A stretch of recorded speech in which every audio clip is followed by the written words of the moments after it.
Wyatt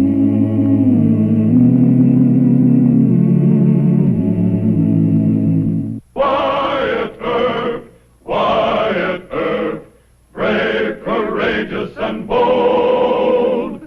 Long live his fame, and long live his glory, and long may his story be told.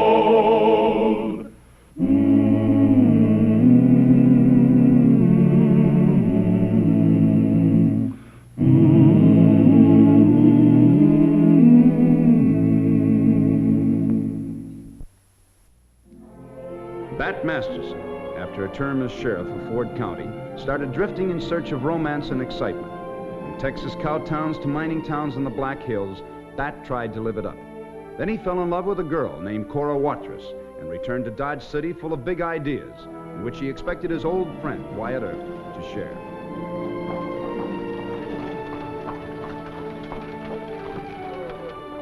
Now, you and Al register at the Dodge House. I'll go set the deal with Wyatt. All right, honey. You don't get lost. And don't tell Earp too much. I know how to handle Wyatt. You proud of your nose, Angel? Now, Deacon likes them spick and span.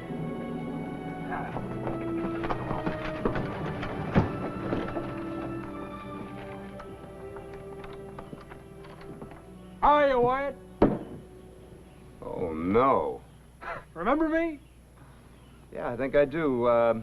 Bat Masterson. Come on, right? come What'd on. you do, strike it rich? Well, not yet, but soon.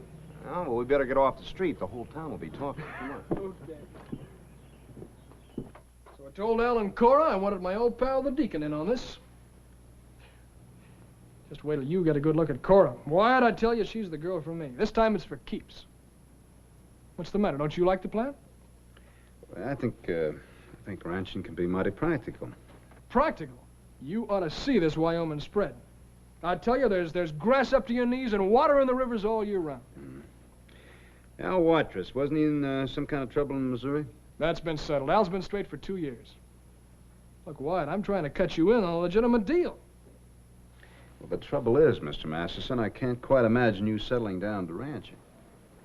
I mean, you don't want to share? Well, let's put it this way, Mr. Masterson. If you need some money to put this deal over, I'll be very happy to lend it to you. Old time's sake. Thanks, Wyatt. I did pretty well in a gambling streak. Well, but that was just luck, Mr. Masterson. And don't you ever forget that it was just luck, Mr. Masterson. I hope you have a lot more. Cora wants to meet you. At least you can meet her. Well, I'll be very happy to. As a matter of fact, I'll buy you all the best dinner that Dodge City has to offer. 7 o'clock, huh? We'll meet. Thanks, Wyatt. I knew you were my friend. Why don't you leave this here, hmm? Yeah. 7 o'clock. I don't like this tie-up between Masterson and Earp. Oh, we need to keep her friendly. We buy that herd and start west. How about you and Bat? Babyface is a nice fella, as they come. Why can't you be practical? We need his money to swing this deal. Are you figuring on marrying him, Cora? Now, don't talk silly. We agreed I should sell him on the idea of both of us going straight. Now, behave yourself.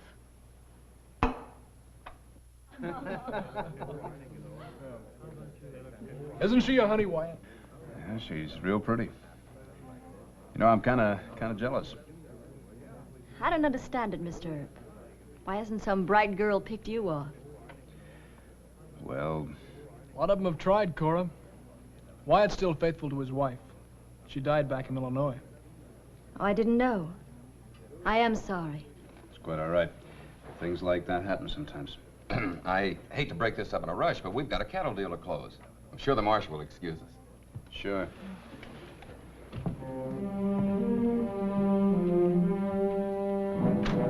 Big deal, Wyatt.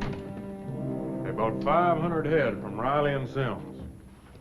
Oh, good. Them brands look all right to me. But they're leaving in the morning at sunup. Oh. Well, here it is, Clay County, Missouri. It's over 3 years old, though. Al Watrous, Jim Gibbons, Wally Stone. That ought not to be riding with a hoodlum like Watrous. Well, Bat happens to be in love with Al's sister. No Kansas or federal warrant. Bat says that Al's going straight. Yeah, he's going straight, all right. Straight to Hole in the Wall, Wyoming. That hideout on the outlaw trail? Who told you? One of them riders that Watrous tried to hire. You know, White, I think we better recheck them cattle brands when it's light enough to see for sure. No. Mr. Masterson is a good old friend of mine. He gave me his word that Watrous is reformed. I never have hounded a man for his past. We'll have to wait. Well, it won't take too long, because there's lots of John laws between here and Wyoming. That herd will be checked again. Yeah.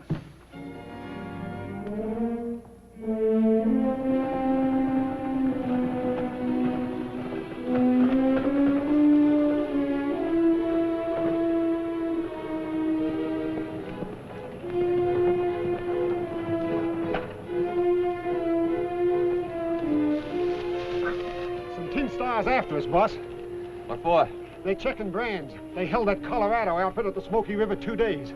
John Laws, how many? 4 when they left the Smoky, Miss Cora. Where's Bad? He's riding point for the herd. Maybe 3 miles west. Then we'd better take the Tin Stars back here. Go get Ransom, Burke, and Casey. They're riding tail end. And be quiet about it. We don't want Masterson to interfere. Yes, ma'am. And hurry!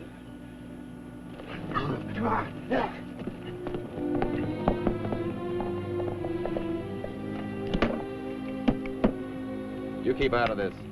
I don't want you losing your nerve at the last minute. Drive ahead and pull into those rocks.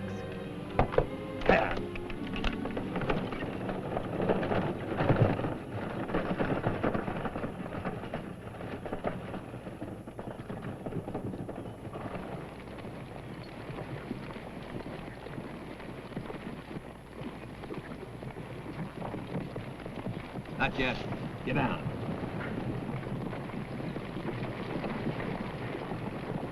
Wait until they get in point-blank range. Right. Now.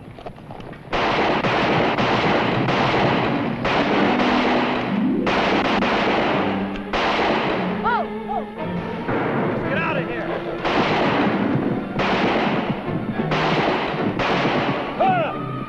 Get the horses! They're getting away. Shut up! You got 2 of them. The others will bring a posse. Not this close to the Wyoming line. You men get back to the herd.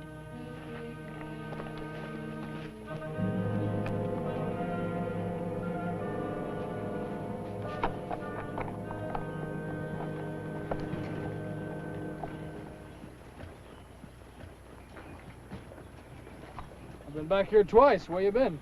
They had a little trouble. Some rustlers jumped Al and his men at the end of the herd. They dropped a couple and the others ran. Oh? They said we're moving on. Al's afraid the rustlers might jump us again. He wants to keep on the move until sundown. Those steers are tired. So are the men. I'm telling you, we move on. We're partners. You don't tell me anything. Stop it, both of you. Any more of this jaw and I quit. Oh, honey, I'm sorry. Al and I are friends. Isn't that right, Al? Oh, sure. We're friends. A mighty long trail. And I'm taking it. Go as far as I can by train, then stagecoach.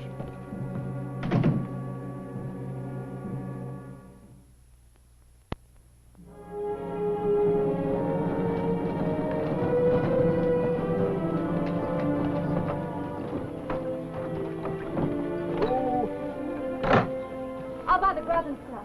You take your horse and ride ahead. Al and the boys may need help with the cattle. Oh, now, I need a drink, honey. Sally's Camp. It's the only store and saloon around?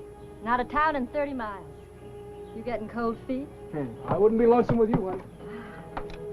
That's my boy. You and Al have been getting along great.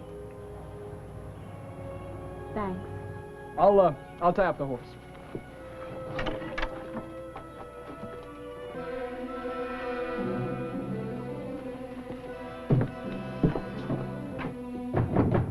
Hey, Sally, open up. It's Cora Watson. All right, Cora. Wait a minute. Come on in.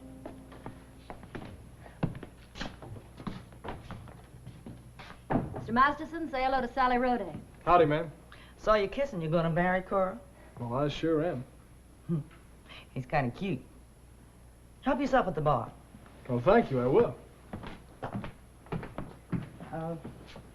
Want to talk to you, Cora. It's important. Of course. Won't be long, honey. All right.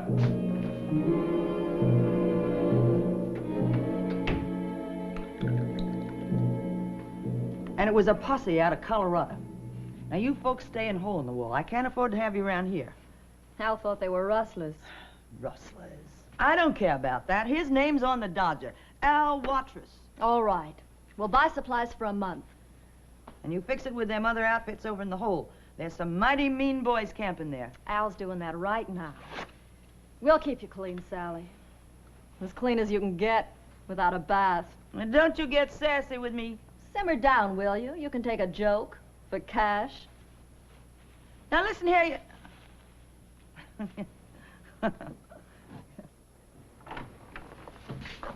Grub for 11 head. Enough to last a month. Drive the wagon round back, will you, honey? Why do we need grub for a month? It's only 7 miles to the ranch. Well, I know it is, but we have to collect our share of free range and hole in the wall first. Hole in the wall? That's an outlaw hangout. Now, what is this, Cora? I'll explain when the wagon's loaded. Get moving, will you? Please? All right. All right. Don't he know? Not yet. Well, you mean to say... Stop talking and help me with his grub list.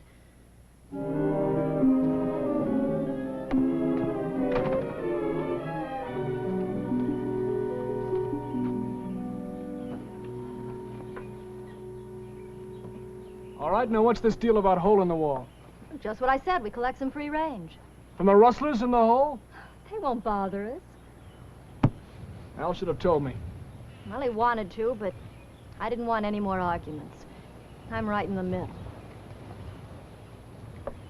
Want a deal, babyface? I'll get Al to cut the grazing to 2 weeks.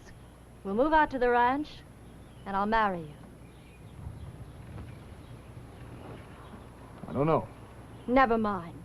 There's your horse. We'll buy you out as soon as we sell the steers. No. You're marrying me. Ah, that sounds better.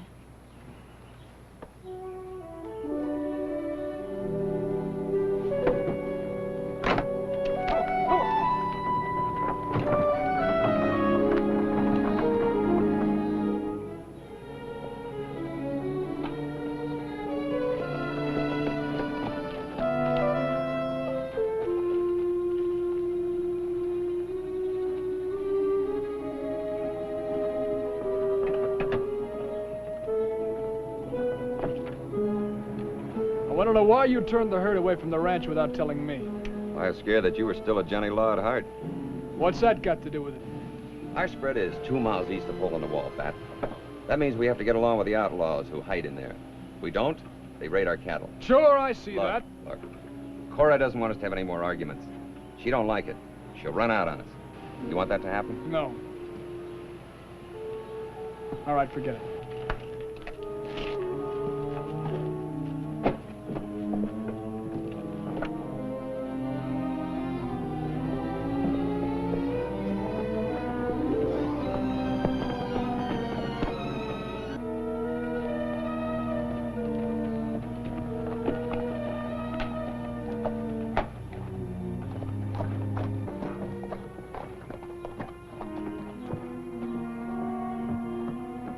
Who are you?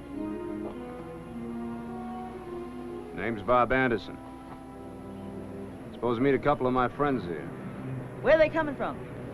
Robbers Roost, down south. You on the run? Maybe. Why don't you go over to Hole in the Wall? It's safer. Friends said they'd meet me here. Well, board and lodging's $5 a day, an extra $1 for each horse.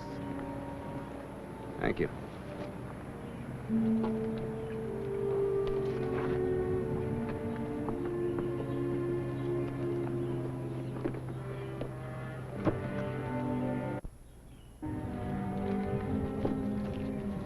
Here.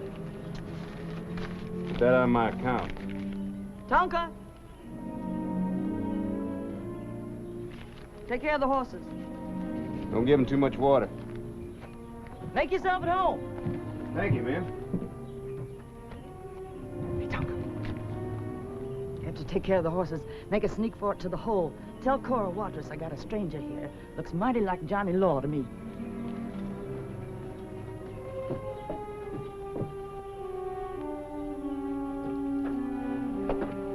Where are you going in such a rush, hon? Got an errand. Left them. You joking? No, he isn't. Sally's engine just brought word she has a stranger in camp. Well, why are you afraid of a stranger at Sally's? Maybe he's one of your Tin Star friends. We ain't taking any chances. Cora, this is hoodlum stuff. Is it? You know it is. Has Al pulled something I don't know about? Keep him tied up until I get back. Better we finish him off right now. No, it's not necessary yet. Hide him inside. And if I'm not back in 2 hours, you come after me. I will.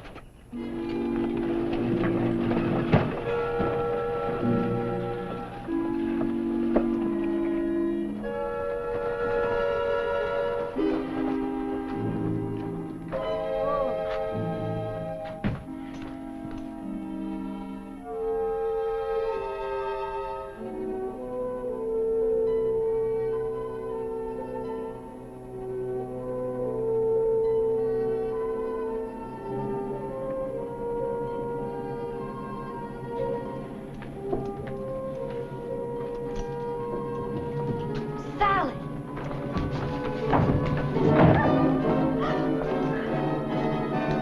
The great Marshal Herb. Miss Cora, how are you? You have no authority out here. You want to see a federal badge? What have I done? Been associating with outlaws. I'm going to take a nice long ride. Oh, fine. We'll go right into the hole and arrest my brother. Well, I'm not quite that stupid. Now, your brother's going to come out of the hole in the wall and learn what happened to you. Oh, you can't get away with this. Al is bound to trail us. That's exactly what I wanted to do. Come on.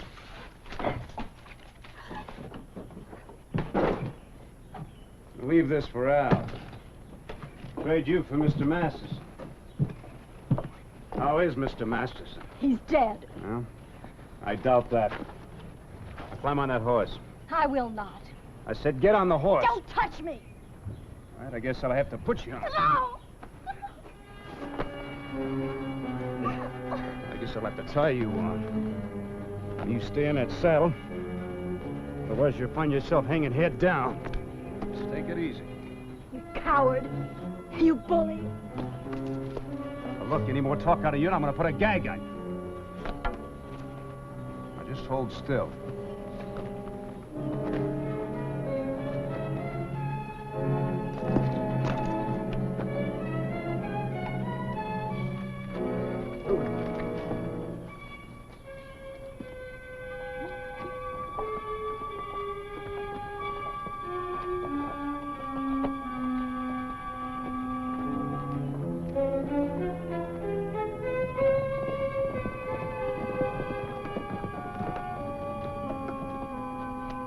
Cora's rig.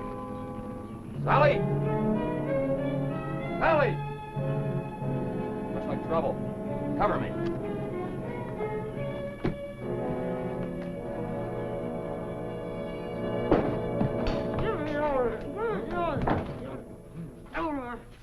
What happened? Oh, a marshal named Herb. He took your sister. Took her where? How should I know? He had us tied up.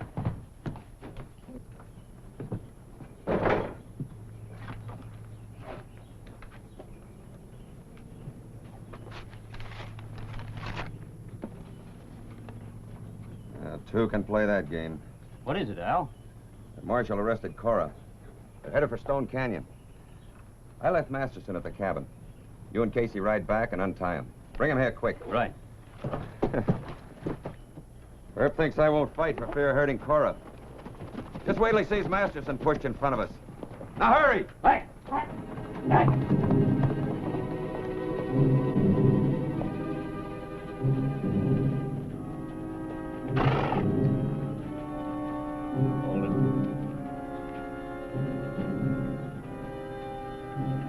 This isn't far enough. Ride 1,000 miles an hour would still get you. I couldn't stand your company for 1,000 miles. Get down from there.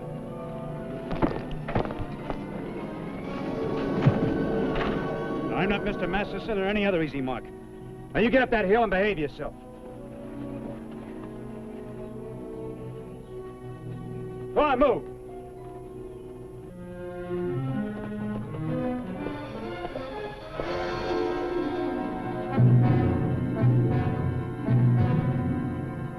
I think they're up in those rocks. I hope so. He could kill all three of you from there. We'll keep him up front, right in line behind him. I thought you had nerve, Al. What's Earp got? Hiding behind my sister. We'll skirt around these rocks. Stay close behind him. Let's go.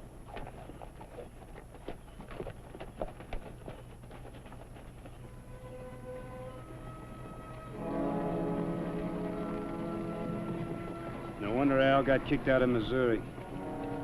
Put Bat on the lead horse. Is that stupid, too? Yes, sir, that sure is. Better hustle down there and warn Al. No! If you take him alive, you'll say I was in on that ambush. Lady, now I know all about you. Get on your feet. No! Get on your feet and get down there.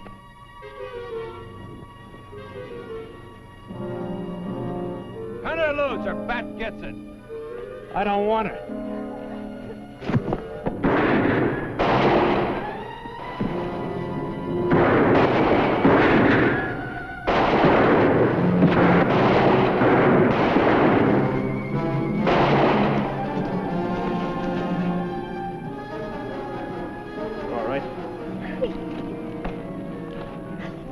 You're all right.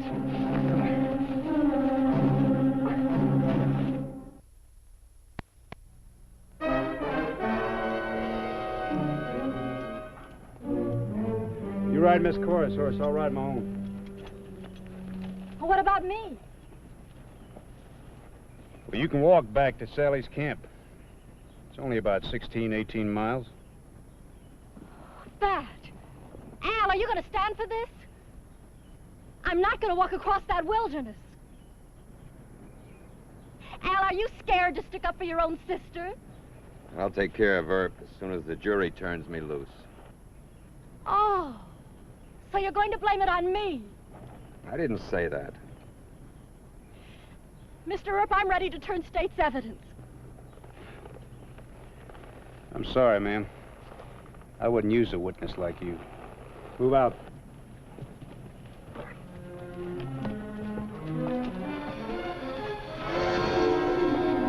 You can't leave me here! You can't do this!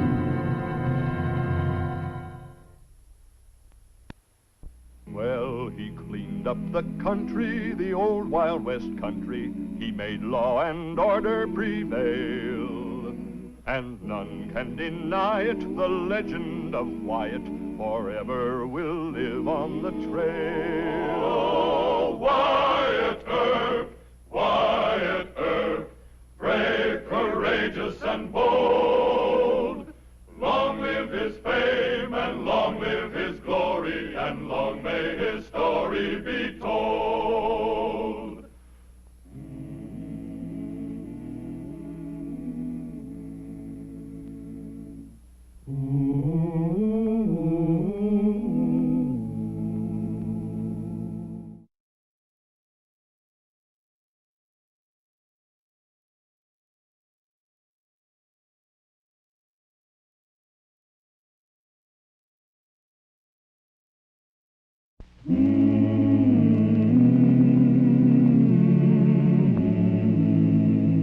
Wyatt Earp, Wyatt Earp, brave, courageous, and bold. Long live his fame, and long live his glory, and long may his story be told.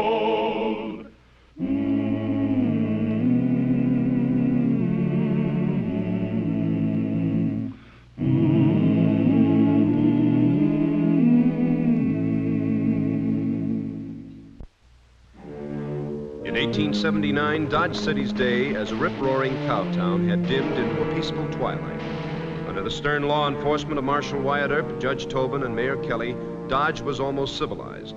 The chief remaining problem was that Wyatt had a number of friends like Bat Masterson and Ben Thompson who couldn't understand that the era of saloon brawls and gunfighting in Kansas was at an end. I say it's time to close all those places below the line. It's a disgrace to any civilized community. We've made Dodge a law-abiding town, with the exception of a couple of rowdy saloons and dance halls. And furthermore, I say, out with the whole kit and caboodle of gamblers, hoodlums, and dance hall girls. What are you grinning about? What's so funny? You, Jim, you're funny. Oh, indeed now. Well, Judge Tobin doesn't mean that you're funny, ha-ha. He just means that you're impractical. Isn't that what you mean? Yes, impractical. And what's impractical about wiping out a few of these places below the line? Now, that's a very good question, Your Honor. But I think you're confusing crime and sin. Now, as a police officer, it's my job to arrest criminals. It's up to Judge Tobin and a jury to punish them. But sin is something... Are you upholding sin, Wyatt? Of course he isn't. But he just said... Let him finish, will you, Jim? Go ahead. Well, I'm against sin, Your Honor. As a matter of fact, all decent citizens are against it. Schools, churches, they'll always be fighting it. But it just isn't the police officer's business until vice leads to criminal action. Wyatt's right, Jim. He's done a great job here. You backed him up. But closing a few saloons and dance halls won't cure the human animal of his wickedness. But 'twould take the temptation away. I'm due in court, and so's Marshal Earp. Now, you argue this with the city council. City council. Mr. Mayor, we can keep law and order here in Dodge City. But what we can't do is to turn its people into saints. My mind's made up. Yeah, I was afraid of that. I'll see you later.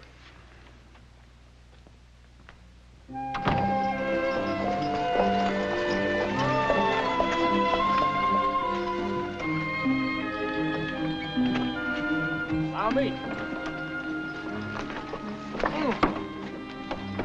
Excuse me. Thank you.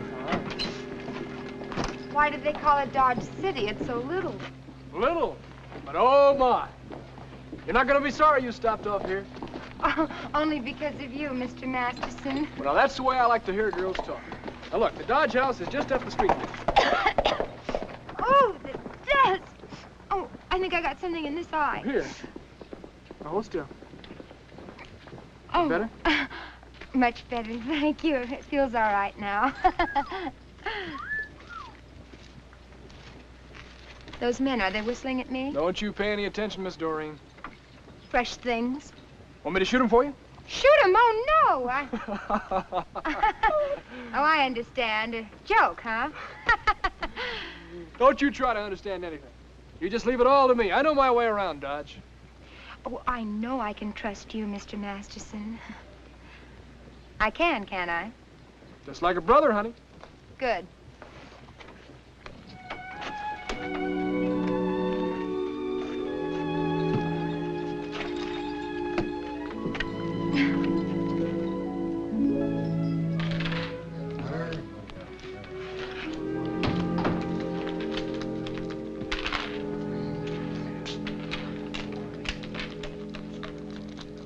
Where's Mike?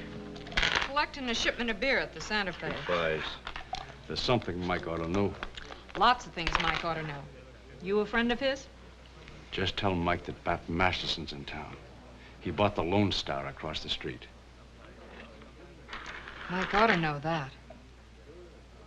Give the man a dinner on the house. Joe. Thank you, Miss Sweetie. Wyatt? Hey, Wyatt. It's me. Me? Well, by golly, if it isn't Mr. Bat Masterson. Look a little different, don't I? Guess it's the clothes. I bought them in Denver. Well, I'd have guessed Kansas City. Say, you know, you look a little bit like Jay Gould. You got a minute to talk to an old friend? Sure, as soon as I take this fellow over to the lockup. What'd he do? Well, he was riding his horse too fast down Front Street. You jailing people for that? That's right, Mr. Masterson. Dodge City has changed considerable. Now, you just be careful you don't drop that cigar butt on the sidewalk. Then I hit Denver. A real live town, friend. Picked up a big pile at Faro in less than 3 weeks. Then I bought the Lone Star from Willie Bessinger, and here I am. You bought the Lone Star?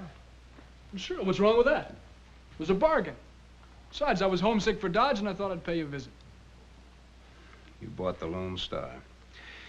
Well, can you sell it back? Why?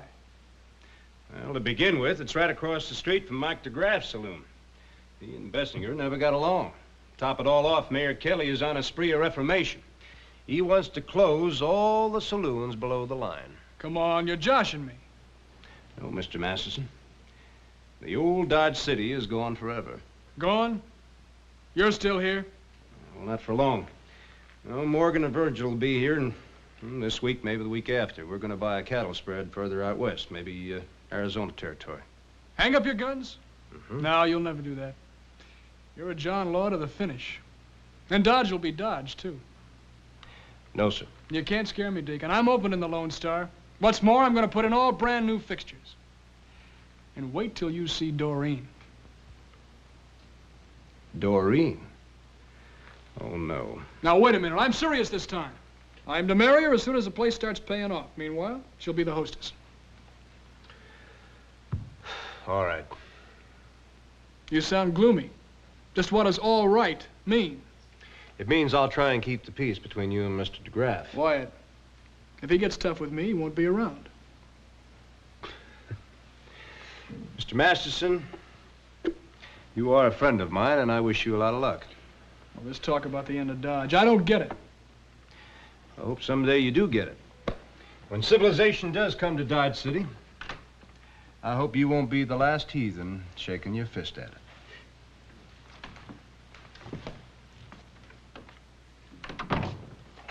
Here she is now. What kept you so long? That brought a new girl to town for his hostess. I looked at her. So? She's younger, prettier than me. She'll draw the trade, Mike. Jim Kelly is against girls working in saloons. I handle the votes below the line for Kelly. He'll fix Masterson. Get busy, Mike. That girl will take the trade away from us.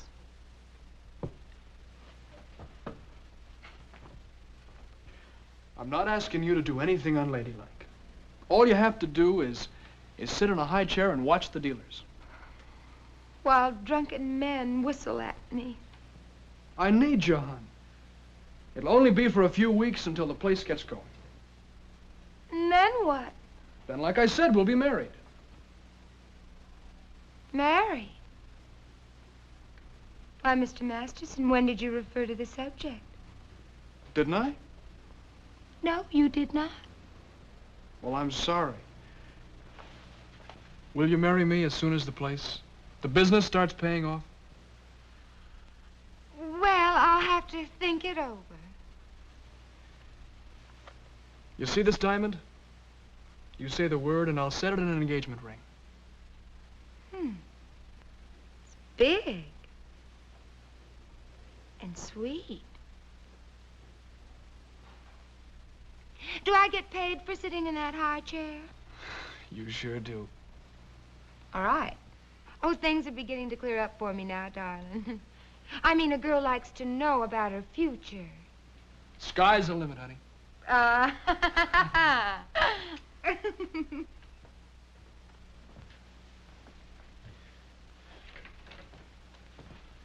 What is this, Wyatt? That Masterson owning the Lone Star and importing a Denver Jezebel to be hostess. It's unfair competition. Well, now, Mr. DeGraff, you have Miss Sweetie. Also, I haven't met this woman that you call a Jezebel. I'd like to lay you odds that she isn't. No more hostesses, Wyatt. I've made up my mind to that. Oh? The city council pass an ordinance? Well, not yet, but, Well, then you can't forbid Mr. Masterson from hiring a hostess. He has one. Sweetie slaps the customers around. Oh, good for Sweetie. Now, Mr. Kelly, just because a woman works in a saloon or a dance hall doesn't mean that she's bad. If Mr. DeGraff has a hostess, then it's legal for Mr. Masterson to hire Miss Doreen. I'll pass an ordinance. Good, you do that. And I'll go on patrol.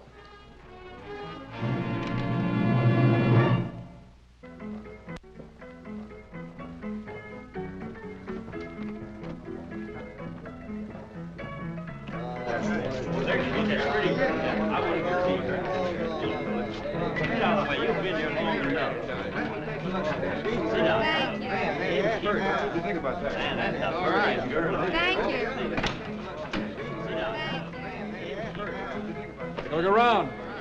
High class, huh? It's gonna be better. That Miss Doreen? That's right, the future Mrs. Masterson. Come on, I want you to meet her.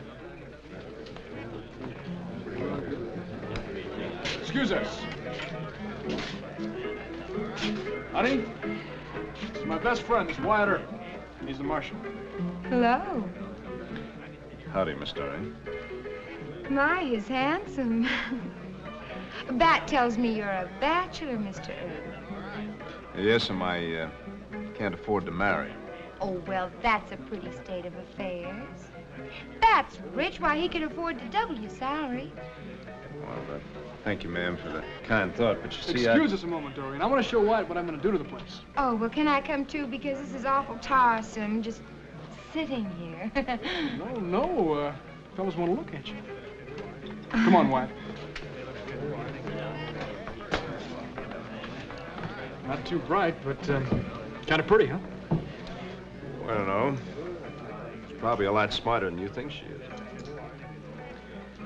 I wonder what Miss Sweetie and Mr. DeGraff are thinking right now. He's got all of our customers, boss. We'll fix him. Hey, Sweetie. Sweetie! Just take a look at Masterson's place. Big business, huh? I told you. Yeah. But Kelly's going to close him tomorrow. How? Pass an ordinance so he can't use that girl. Oh. Then you can't use me? I don't need you with Masterson closed. You think so, Mike? I mean, I don't need you as a hostess. Don't go silly now. You and me are... There's Mr. Earp.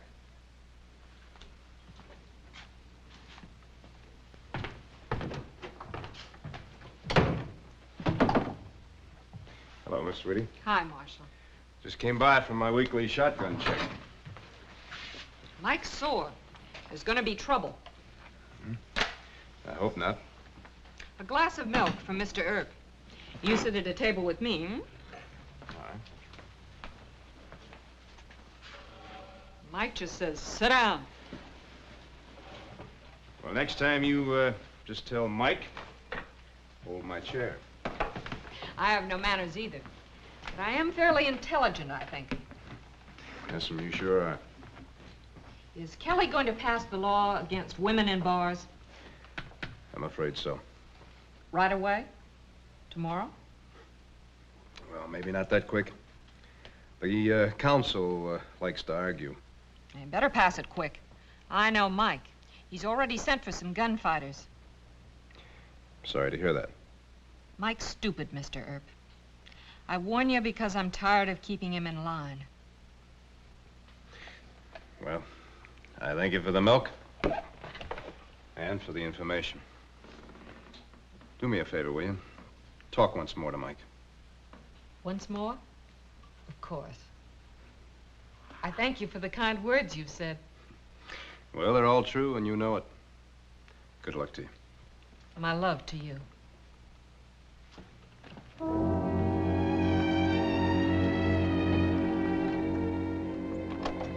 What an opening. $700 profit. Uh-huh. What's wrong? I'm tired and sleepy. And I don't like sitting in that old high chair for hours just having people staring at me. You poor baby. Look, it's only until we run DeGraff out of business. Maybe we can get a ride back to the Dodge House. Driver? Oh! I'm carrying Mr. Ben Thompson. He's to meet a Mr. Masterson here in town. Oh, Ben, of course. Ben, wake up. No, not now, son. Here, help yourself. I'll be at the hotel, the presidential suite. Drive on, High Pocket. Ben, it's Ben Masterson. What? Well, howdy, Bat. You must have robbed a lot of trains. Easier than that.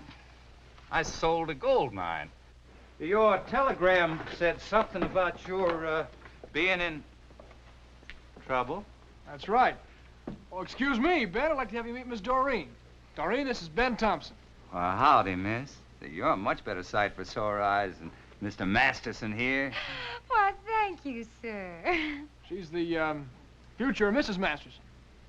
Congratulations. Well, it isn't absolutely definite yet. Nothing's definite this early in the morning. Bat, you and the young lady climb into my rig. Permit me, young lady. We got a lot of things to talk about, Ben. Later. I ain't half awake yet. I want breakfast. And I want to change my clothes. Roll 'em, High Pockets.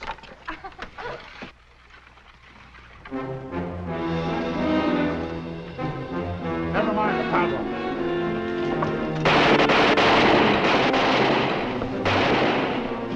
Mike's a fool. Masterson will come shooting. He'll wreck our joint, sweetie. We better hide the cash. Boot in the window. Smash up the joint.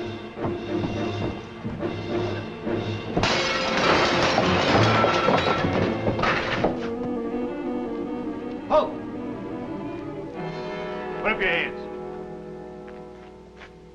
Howdy, Wyatt, old pal. Where'd you steal that outfit? Masterson accused me of robbing trains. I won me a gold mine in a poker game at Trinidad. Sold it for a nice piece of money. Any gold in that mine? You know, that's a funny thing. It was loaded. I should have taken a look at that fool mine, but you know me, pal. Sell quick. All my friends are getting rich. Me, I can't even get the council to buy me a new star. It's a cheapskate town. I just remembered. I got me a silver mine. Now, for old time's sake, Palsy, I'm going to give you... I gotta talk to you. Not now, Palsy. I've got to find me a silver mine deed here. Now, Ben, it's important. Excuse us, Wyatt.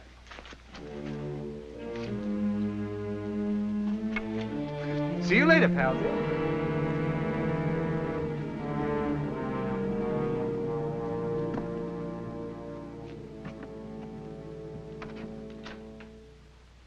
Masterson and Thompson, what are they up to? Nothing illegal that I know of. How'd you make out with the councilman? They want to talk to you before they vote the ordinance. Tell him I don't want to talk. Now, look, Wyatt, you know what I'd have to tell him I'm against the ordinance. I don't want to do that. You've been a loyal friend. Oh, Mr. Earp, come quick. Some men have torn up Bat's new place, and Bat and Ben Thompson are going to shoot them. You keep her here. Round up the deputies.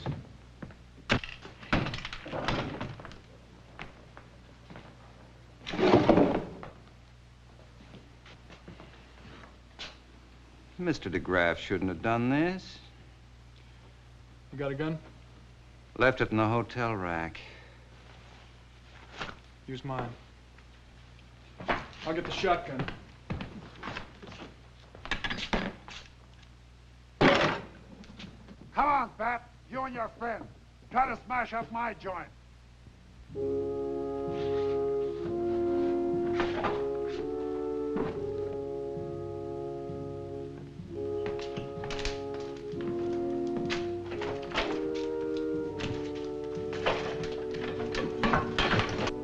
Get ready. Bat'll come. Stop it, Mike.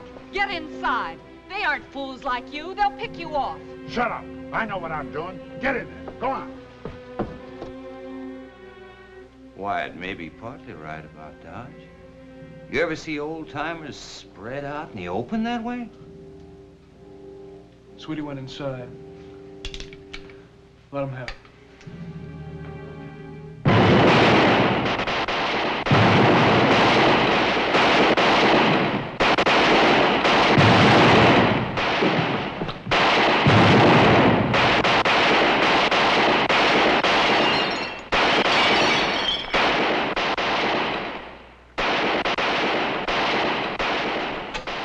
Wyatt ain't gonna like this. They started. You ready? Hold it. Here comes Pal. Fire! Hold it! Is he on our side? Sure. Cover him. I got 3 men down. They're gonna pay for it. I said drop that gun. You do like the marshal says. Dale, John, take the dead ones over the corner, the rest of them to jail. Ben, Bat, come out of there. You heard me, I said come out of there.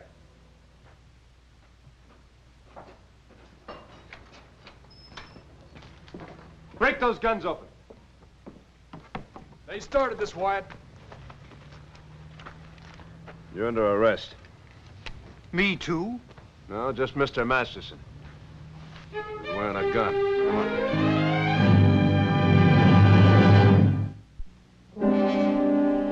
Well, my goodness. Don't you want to elope with me? It don't seem fair to Bat. Look at Han. We got Mr. Earp to consider. Why? How's that? Well, he doesn't approve of me marrying Bat.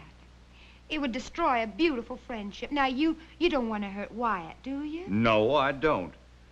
I just didn't think of it that way, honey. Well, you just think of it. My, that's pretty. I'll go fetch my traveling things.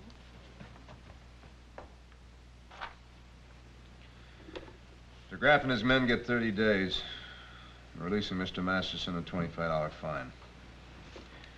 Go get him.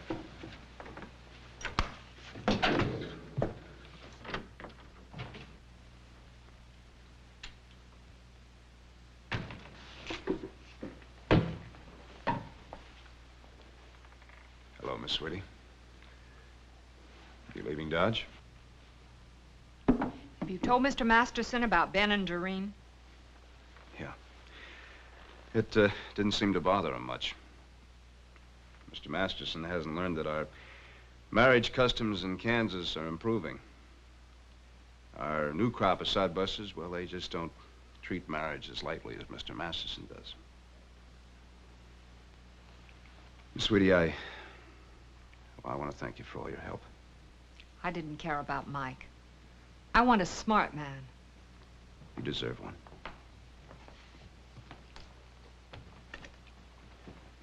Which trail are you taking? Denver, I think. A lot of smart men in Denver. I'm betting on you. Goodbye, Mr. Earp. Goodbye, Miss Sweetie.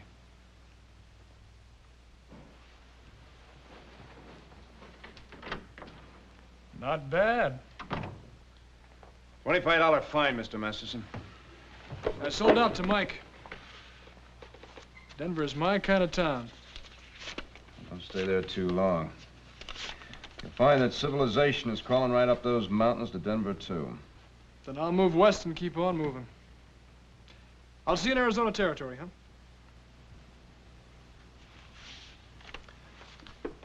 Could be.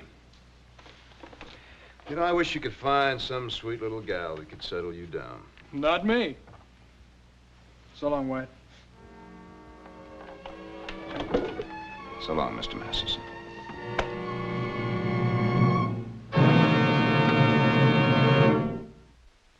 Well, he cleaned up the country, the old Wild West country. He made law and order prevail. And none can deny it, the legend of Wyatt forever will live on the trail. Oh, Wyatt Earp, brave, courageous, and bold. Long live his fame, and long live his glory, and long may his story be told.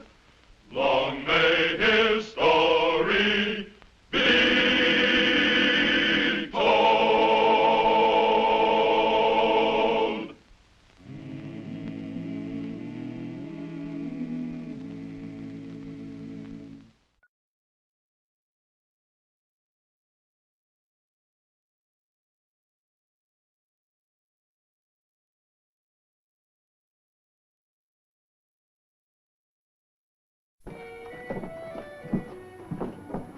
There's 4 Clanton cowboys that killed the Wells Fargo guard.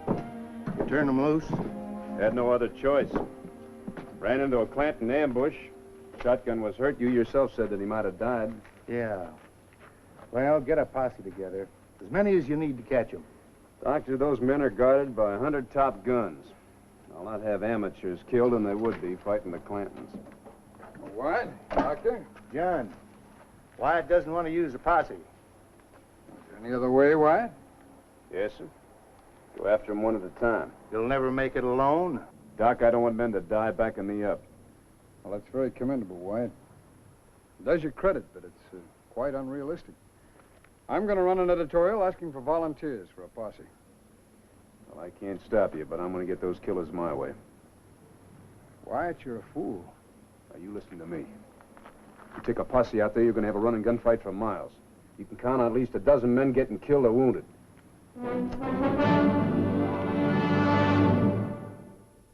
Oh, Wyatt Earp, brave, courageous, and bold. Long live his fame, and long live his glory, and long may his story be told. The Life and Legend of Wyatt Earp, starring Hugh O'Brien. Wyatt's refusal of the citizens' posse threatened to get him into serious trouble. No peace officer on the frontier could afford to let prisoners escape, and Marshal Earp had to recapture 4 men guarded by 100 guns. Wyatt must do it alone or lead a big posse into battle with the Clanton gang. And he couldn't know the infamous 10% ring at Tucson had ideas of their own.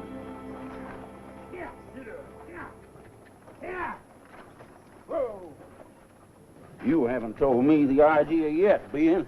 Drag a man all the way to Tucson. You'll be told, Mr. Clanton. Dan Pretty and the boys are waiting. They want to talk to you first.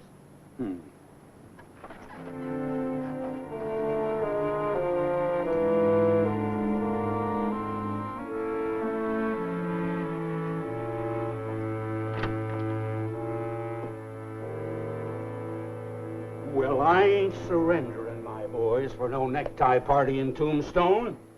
Worst idea you fellas come up with yet, and let me tell you... Hold on, Clanton. Keep your temper. Temper? I'm as mad as a Gila lizard with a bullet in his tail. All I'm right, ready now that'll do. Sit down and listen.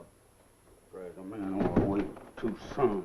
Washington and Governor Fremont have signed the order creating Cochise County. Let me see them papers. You'll have to surrender your boys. After all, we can't have a scandal in our new county the first week. I told you I wouldn't let my men hang. They won't hang. They won't even get a jail sentence. Well, why don't you say so? What we're trying to tell you is they're going to be fine. You have our word for it. You wouldn't doubt our word, would you? Well, you never lied to me yet, Daniel. I'll tell the boys to turn themselves in. Fine. Oh, ask Johnny Bean to step in, will you?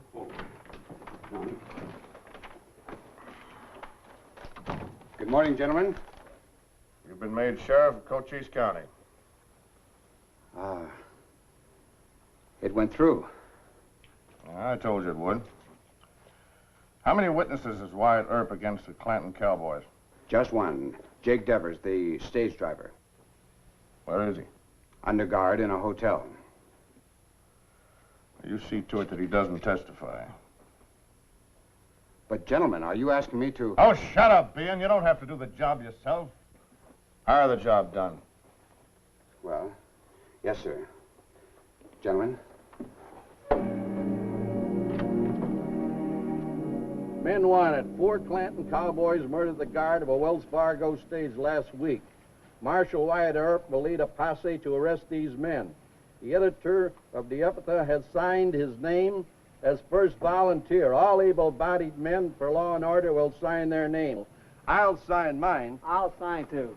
Well, I don't know. You know, this is not the start working for us. Done the same thing. Howdy, Wyatt. Oh, hi, Johnny. Where you been? Tucson. Meet the new sheriff of Cochise County. Hey, congratulations. You can hang on to this. You could have had the job. Oh, I doubt it. 10% ring, they wouldn't stand for it. You can still be my chief deputy. Well, I'll have to kind of think about that for a while. And by the way, there's your first job. Job? Yeah, Mr. Clum is organizing a posse to go after the Clanton gunman. Since Marshal White has no jurisdiction in the county, it'll be your duty as the new sheriff to lead him in. Oh, that won't be necessary. I've already sent word for Clanton's boys to give themselves up. You mean Pony Deal and the others are just going to ride in here and surrender? It's all arranged. Let me buy you some coffee while we talk about the chief deputy job. I'll be glad to have one with you later, but right now I better tell Mr. Clum. No use in having a posse now. A new county. Yep. Now, you say John Behan's going to be sheriff of this new county? That's right. And he's going to have the Clanton men surrender themselves, That's what he said. Well, it sounds rotten to me, White. I wonder where the fix is. Well, he couldn't have fixed Judge Spicer. No, that's true enough. He, talked to you about your legal status? Well, I turned down the job as sheriff. He offered me the job of his chief deputy. Well, that settles it. I'm going to call a meeting of the Citizens Protective Committee, White. I've known Johnny Behan in Tucson. I knew him again in Prescott. Of course, he's ingratiated himself here by helping to raise the hospital fund. But I think he's a member of the 10% ring. So do I. You what? Well, I don't know, Miss Nellie. I think we ought to wait and see. White, you're going to be his chief deputy? No, I'm not a deputy sheriff anymore. The only jurisdiction I have is in federal cases. Yes, that's right, isn't it? Then what can we do? I'd say we get Mr. Clum appointed acting mayor. Oh, no. Now, Randall is under charges of malfeasance. He left town yesterday.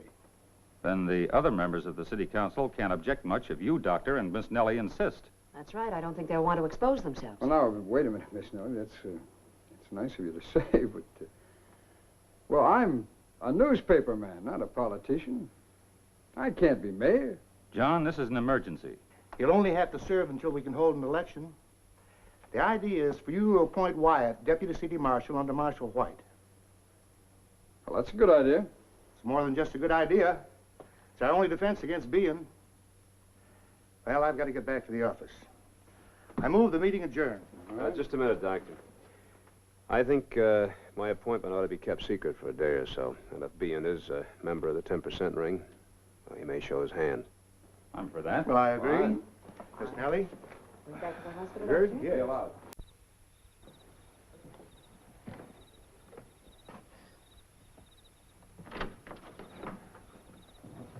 Good night, Miss Nellie. Good night, Doc. Good night. Good night, John. Quiet. Good night. Good night, White. Good night. Wyatt. Oh, hello, John. What was that all about? You know, if you're going to be my chief deputy, we shouldn't have any secrets. Well, I've decided against that, Johnny. Why? Well, you're a politician and I'm not. Well, I don't think we get along. How do you figure? Well, there's one thing you haven't told me. How come old man Clanton would surrender his boys to you? A lawyer advised it. They don't think you have a case. You agree with him? Well, it's your case. I wasn't sheriff when the killing happened. I'm just helping out. If you'd throw in with me, we could split $40,000 a year. Fees and bounties. That's a lot of money. Well, I better check on Doc. He's been in the poker game most of the night. See you later.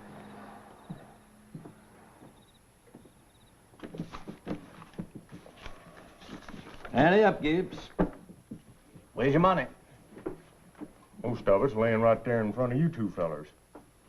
Let's let him off the hook, Doc. Well? Doc and I's been whipsawing you. Three-handed poker always leads into temptation. Well, you wouldn't cheat me, would you, Doc? Bet your life I would. Well, if that don't take on. I'd cheat Wyatt, too, if he didn't know so much about poker. Speaking of the deacon.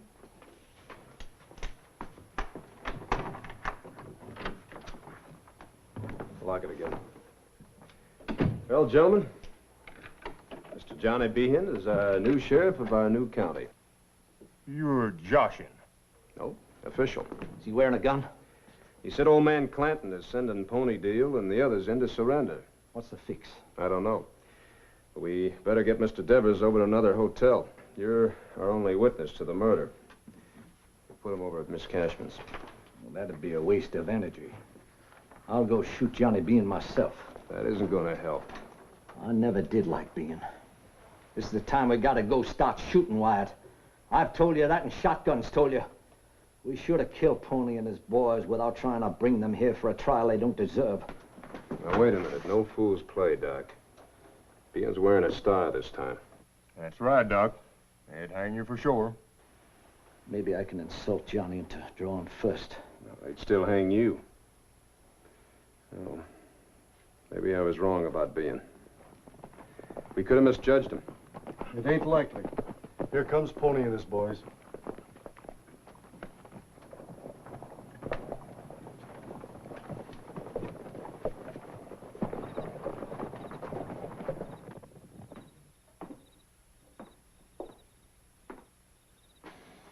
There's only one reason they'd surrender to Bean. Are you satisfied now he ought to be killed? He isn't worth hanging for. Mr. Gibbs, we're going to move Mr. Devers. I ain't scared, Wyatt. Well, I am. Doc, you give him a hand. I want to talk to those Clantons.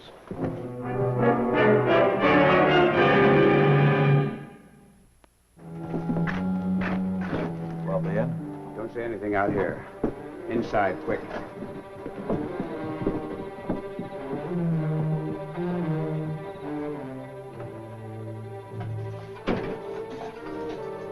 In here. I want to know, has Devers been killed yet? Not so loud. Old man Clanton told us you'd have him killed by now. I know, Pony. You wait in here. You've got nothing to worry about. You'll be told the whole thing later. All right, but it better be good.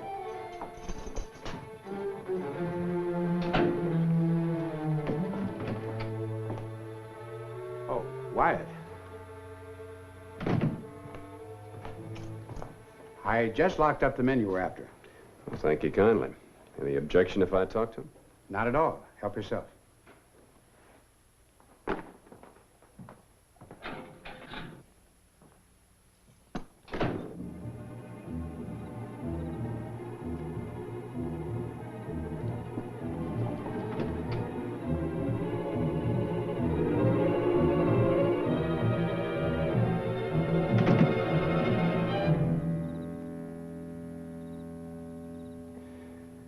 You must have known you'd hang. Somebody promised you an easy sentence or an acquittal? We don't tell you what our lawyers are going to prove. I see, an alibi. Well, I guess that could be rigged. I wish you luck.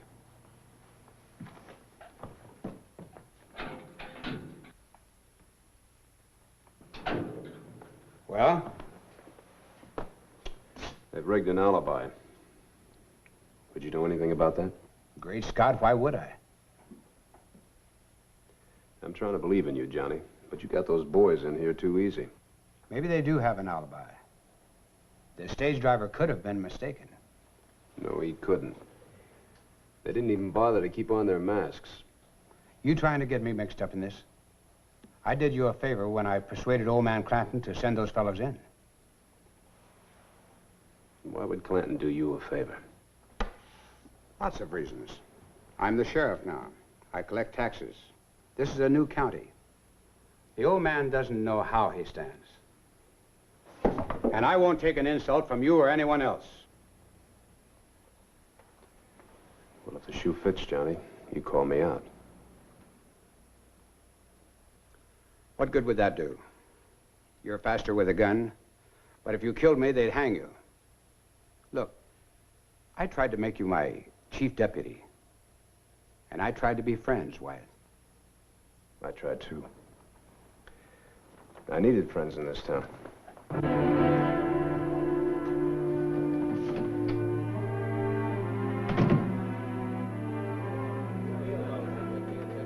Everybody rise. Circuit Court of Cochise County, now in session. Judge Spicer presiding. Order in the court. Mr. Bean, bring in the prisoners.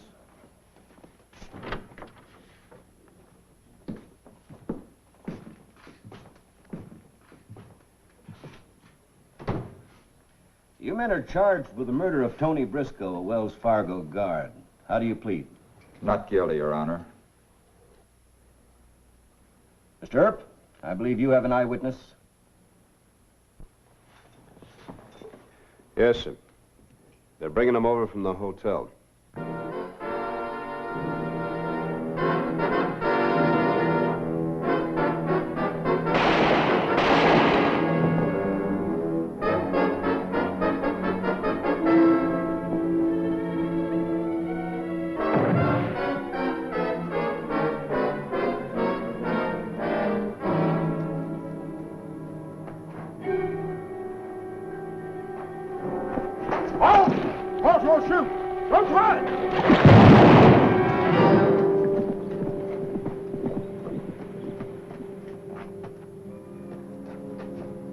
This here polecat shot our only wit.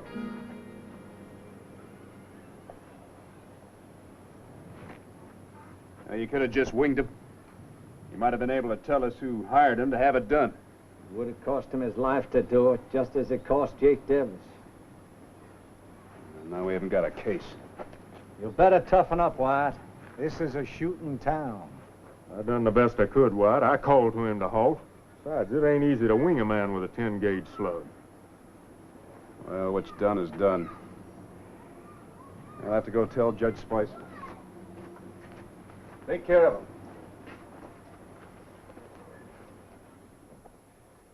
Our witness, Mr. Devers, has just been murdered, and his guards killed the murderer.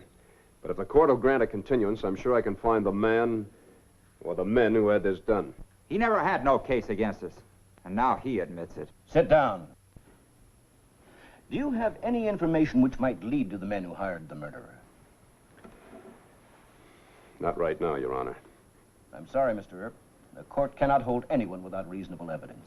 It is this court's unpleasant duty to dismiss the case.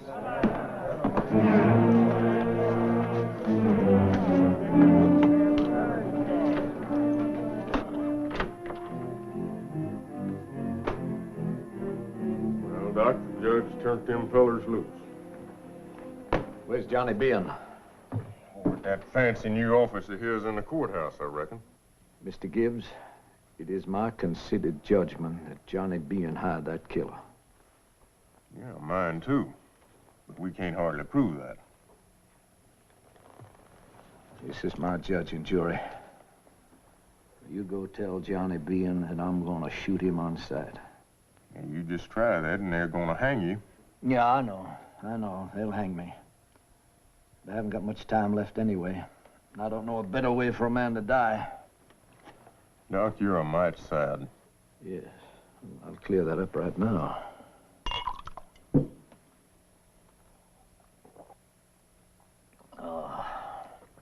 It's just like clear, cool water running through a slightly fevered brain. Mr. Gibbs, you're a man of the frontier. How long do you think it'll be before Bean hires another gun to bushwhack Wyatt? Yeah, it's got me worried, Doc. That feller today had one of them magnifying sights on his rifle. Picked off poor old Jake right betwixt us. Mr. Gibbs, we're wasting precious time. We better get Johnny Bean out of this world right now before I have another coughing spell. Now, Wyatt ain't gonna favor you killing him. We'll present Deacon Earp with a fait accompli. A fait of what? Fait accompli. That's French for killing first and telling Wyatt later. Well, are you going to present the challenge, or do I have to expend precious breath? No, you just keep your seat. I'll go tell that runny hog. Mr. Gibbs, you're a prince of royal blood, sir.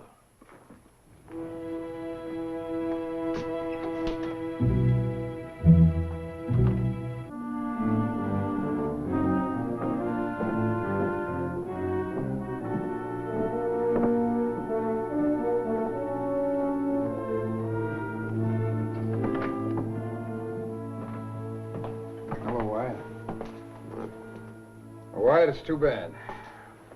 Oh, it's worse than too bad.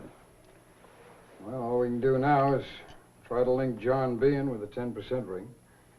Here's your deputy marshal's badge. Pin it on. There's no point in warning Johnny what we suspect. We'll just let him get overconfident. We'll keep this hidden for a while. Yeah, well, that's right. Quiet. You better come quick. What's wrong now? Doc and Johnny Bean are going to have a shootout over in front of the courthouse. Now, I favored it at first, but the more I got... Oh, that feller sure can move, can he? Come on out, Sheriff. I want to see the kind of peace officer the ring sent to Tombstone. Bean, I said come out. And come healed. Now, just a moment, Dr. Holliday. I want the witnesses to observe that you're drunk and you challenge me to a gunfight. I'll give you the first shot. You draw first. No, Doc. Go on inside. I'll cool him off. You'd better. If he shoots at me, he'll hang. And you'll be dead. That's a fair exchange. He means it. Go on inside. I want him arrested for threatening me. I'm an officer of the law. Get inside like I told you. Stay there and shut up. All right, but I want the records to show that I didn't fear him.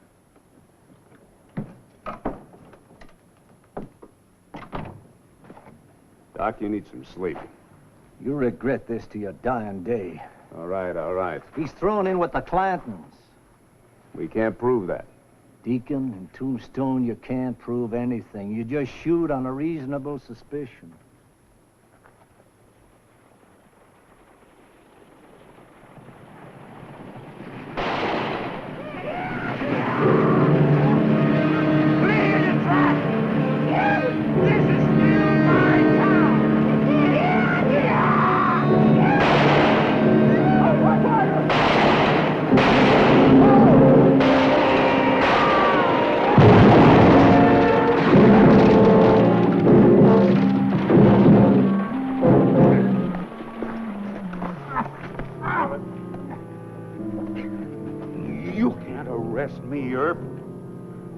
Deputy Town Marshal, Mr. Clanton. You and your son are going to jail. On what charge? Shooting at a peace officer and galloping horses down Allen Street. Well, I ain't going. No? No. Let's go.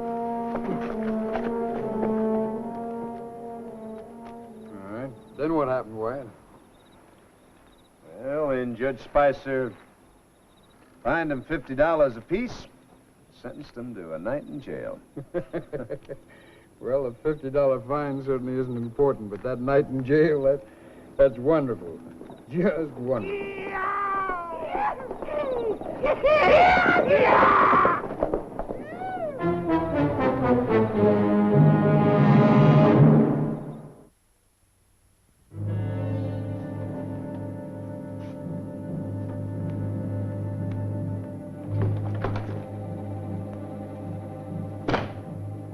Turn the Clantons loose? I had no choice. Their lawyer came in with a writ of habeas corpus. What do you mean you had no choice? They were sentenced by Judge Spicer. You could have kept them for 24 hours. You know that. All right. I know that. And I know something else, finally. You belong to the Clantons and the 10% ring. Mr. Bean, among other things, you're a pipsqueak and a weakling. You can't talk to me that way. Why not? I'm the sheriff. You'd better be careful. No, you be careful. Now, you've gone too far today. You had my witness killed, got Pony Deal released, and now you let my prisoners go. 3 victories in one day. That's too many for a new sheriff. Now, don't you ever give me proof or I'm going to toss you in jail. And don't go for that gun. In your honor, my trigger finger just might slip.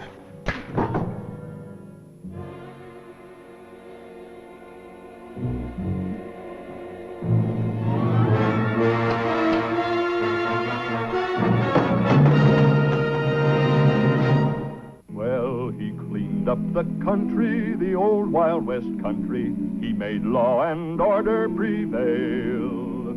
And none can deny it, the legend of Wyatt forever will live on the trail. Oh, Wyatt Earp, brave, courageous, and bold. Long live his fame, and long live his glory, and long may his story be told. Long may his story be told.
Oh, Wyatt Earp, brave, courageous, and bold. Long live his fame, and long live his glory, and long may his story be told. The Life and Legend of Wyatt Earp, starring Hugh O'Brien. Dr. George Goodfellow was a Civil War surgeon and a leading citizen of Tombstone. Unfortunately for Wyatt, the doctor was a man of medicine first and a law enforcer second. Although his code and Wyatt's seldom clashed, there was one time when they did. Doctor? Tinkham Brown and his men are wanted for a mail robbery. You know him? Yes, I know him. You ever been a patient of yours? Oh, probably. Now, Tinkham or one of his men were hit during the holdup of that stage. Now, if the man was hurt bad enough, he may send for you. I'm the only surgeon within 50 miles. He probably will. I don't suppose that if he does send for you, that you'd tell me about it, would you? Wyatt, you know medical ethics. You know that I honor them. Wouldn't be alive if I didn't. That's beside the point. The day may come when a doctor's forced to reveal information about his patients, but my code forbids it now. I know that. But my code has rules, too. Now, if they do send for you, I'm going to have to trail you. You're an officer of the law. That's your duty. My duty is to help sick people. Tinkham Brown's got a pretty rough bunch of boys. He may think that you told me to follow you. Wyatt, it's late. I want to finish these case histories with your mind clearing out. All right.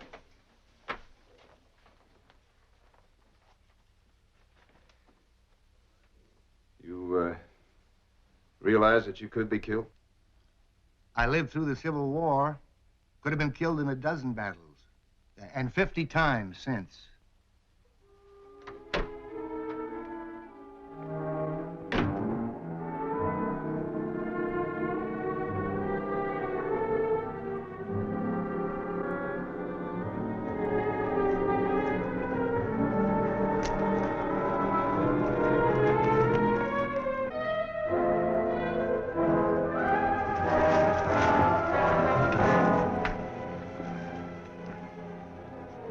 Doc's coming, boss. Anyone on his trail? Just him and Swanee. I knew I could trust the doc.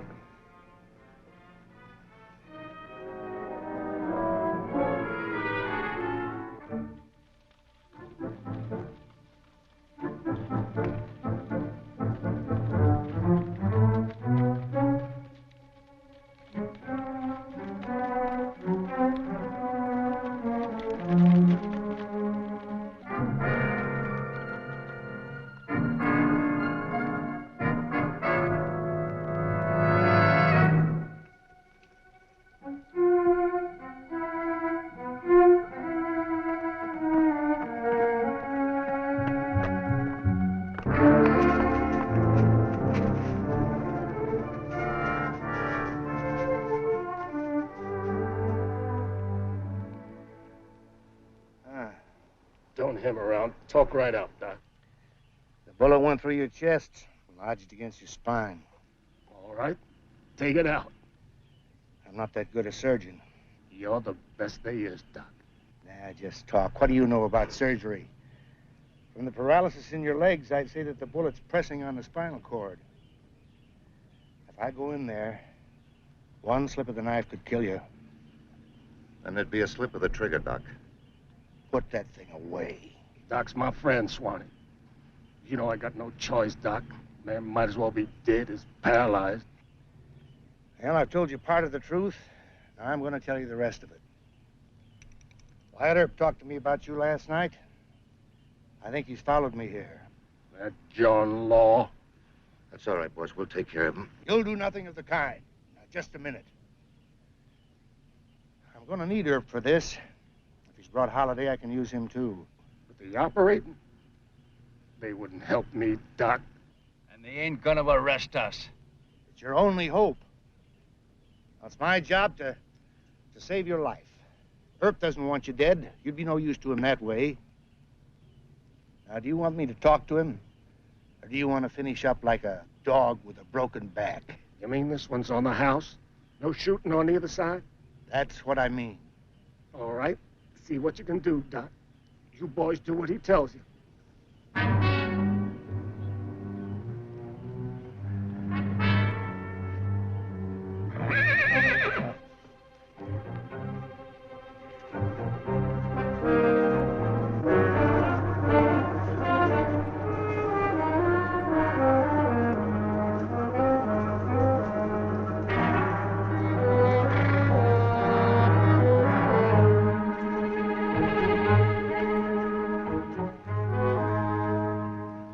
Over the ridge up there, White.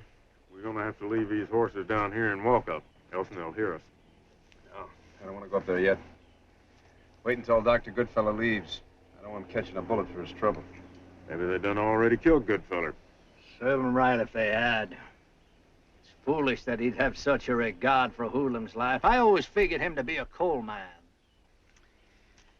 I've heard people say that you're the one that's heartless, Doc. I am. That ain't the way them Texas folks tell it. They tell me you rode 100 miles once to operate on a man's jawbone. I was to win a bet. The man had such a bad necrosis, and the local MD backed out, and the bets were so high that somebody's coming. That's the doctor. Hello, Wyatt. Are you steady? Hold out your hand. My hand's as steady as yours. Did your patient die? No. But it's a difficult situation. I have to explain. Brown's agreed to a truce. The bullet lodges against the spine, but there may be a chance with Holiday to hold retractors and you, Wyatt, to manage the ether. Well, we better get on up there. Doctor? Yeah? What happens afterward? Oh, they go on to a new camp and you start hunting them again. We ought to take them right now. Nonsense. Brown's in bad shape. You passing out the death sentence for mail robbery these days, Wyatt? No, sir. What do you think, Doc? The operation sounds interesting. But you better not let Wells Fargo know you agreed to anything like this. Gentlemen, every minute counts. Walk along with me, Holiday, so I can explain what I'm going to do.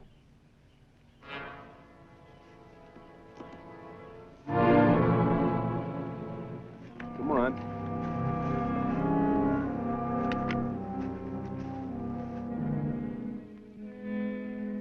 There's the bullet. Yes. How's the pulse? Pretty good. Well, we'll pull the slug.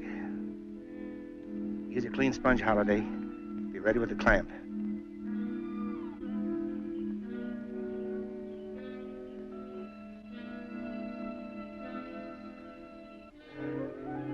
There it is.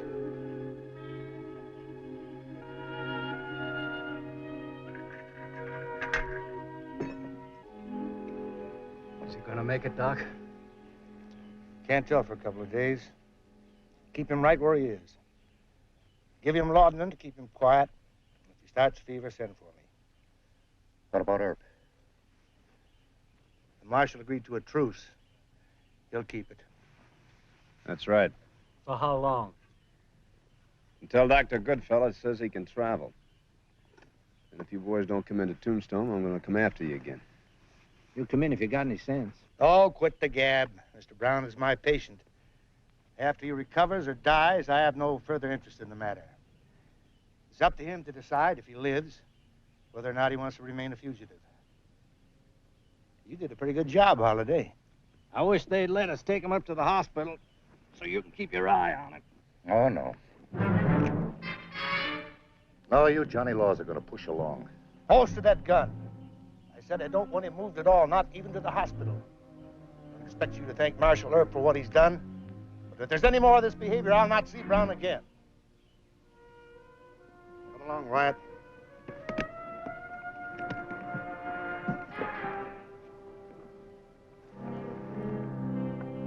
There you are, Doc. Thanks, Wyatt.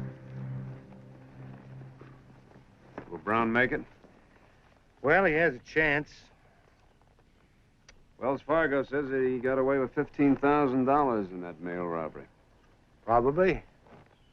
Good surgical problem. I learned quite a bit. Yes, sir, quite a bit. See you later, Wyatt.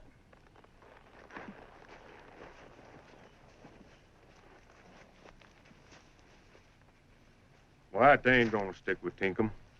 If it's me, I'd go back and get some more boys, come up here and smoke them out. I can't do that. Not yet. Gibbs, you got the soul of a bloodhound. While surgical history is being made, all you can think of is capturing those mail robbers. Hey, Doc. Is that operation that unusual? This good fella's a genius. Well, that bullet was impinged on his spinal column with bone splinters all around. If Brown lives, Johns Hopkins should publish a paper on it. Huh. Well, a lot of good that'll do with Wyatt trying to explain this here to Wells Fargo. Let's stop jawing about it. Get back to town.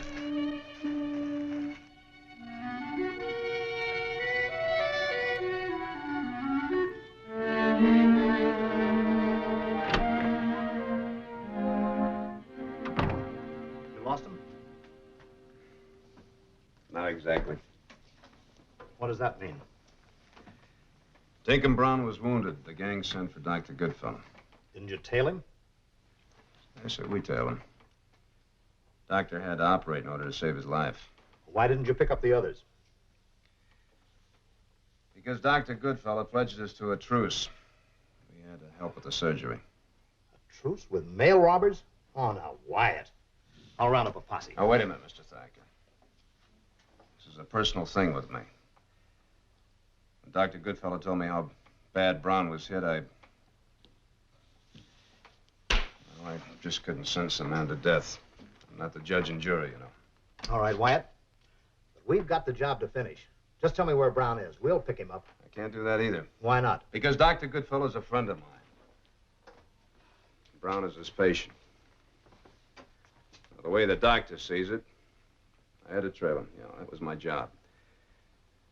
But I'd be violating his medical ethics if I sent a posse out there after Brown before he was well enough to travel. Medical ethics? Tinkham Brown is a hoodlum. Do you realize what San Francisco would do if I sent this report in? Look, I don't belong to Wells Fargo. You're a deputy United States Marshal. It was your duty. And I'll get Brown and his men, I promise you that. When? As soon as Dr. Goodfellow discharges him. A week or so. Does Dr. Goodfellow realize that he's risking his life fooling around with a bunch of outlaws? Yeah, he realizes it. He takes a chance in his life every time he goes out on the trail to help a sick cowboy. Are you keeping a guard on him? Day and night. All right, Wyatt. I won't report to San Francisco yet. Thank you. I'll, see if I can get a bulletin from Doc. See you later.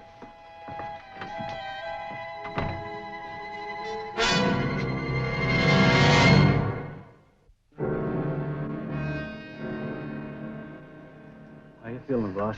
Rocky. But I can move my legs a little. Doc Goodfellow says you should lay still. Earp and his crowd, are you sure they left? Swan he'd tail him halfway back to Tombstone. I don't trust Earp. We gotta move from here. Deeper into the mountains. Sure, in 3 days, Doc said. Not 3 days, tonight. Doc said 3 days if you ain't got no fever. It ain't Doc's business. You pack me on a horse stretcher and we'll go. Hey, Swanee, come over here and talk some sense to the boss. He wants to move. You must be out of your mind, Tinkham. That bullet almost broke your backbone. I saw it. Taking the bullet out, didn't he? Yes, but... Quit arguing. I know how I feel. I don't aim to spend 10 years in federal prison. All right, you take it easy. I'll ride into town if the doc says it's all right. No, we're moving at sundown. I got a hunch, boys. I smell Wyatt Earp and a posse. Well, it's your backbone. You can take it, I guess we can.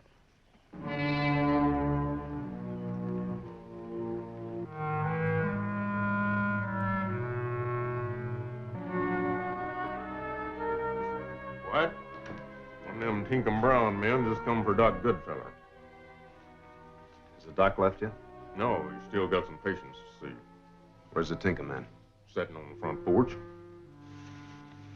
All right, I'll try and sneak around the back way. Have a little talk with Dr. Goodfellow.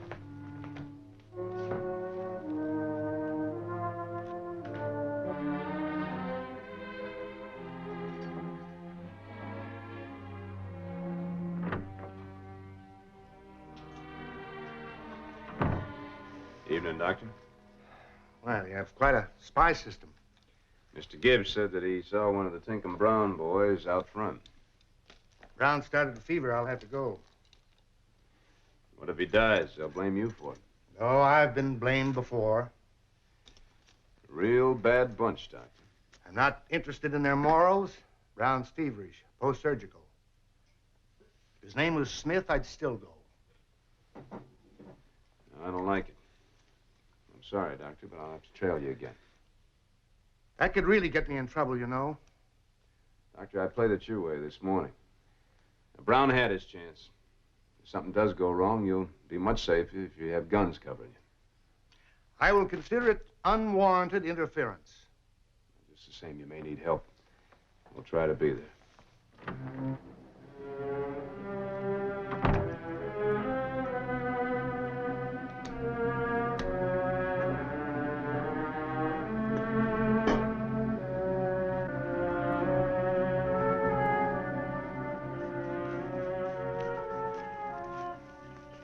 You move. What's his idea, Doc? The man disobeyed my orders. I'm off the case. No, he ain't. Throw that gun away. You won't need it. Brown's a fool. Didn't you tell him he wasn't to be moved? Yeah, but he's the boss. In a matter of medicine, I'm the boss. Doctor's orders are to be followed absolutely. Keep your shirt on, Doc. We got quite a ride up the mountain. Move.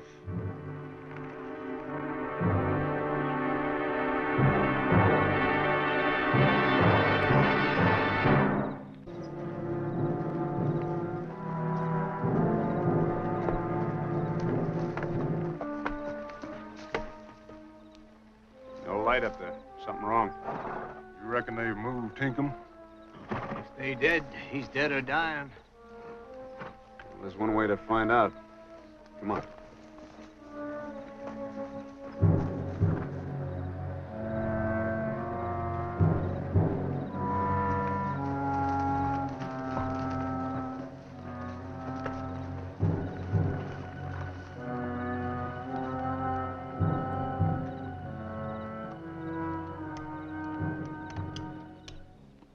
Dr. Goodfellow's gun.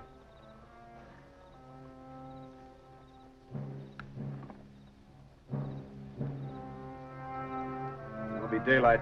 Soon we'll trail him. Here.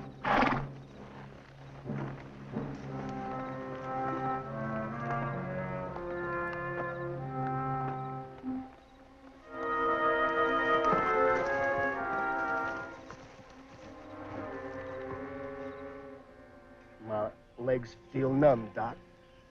Well, why shouldn't they? I left strict orders you weren't to be moved. I had to. I was scared of her, Doc. You don't trust anyone. Here, swallow some of this. What is it? Whiskey. Now drink it. You reckon Tinkham's gonna make it? I don't know. Both his legs are paralyzed.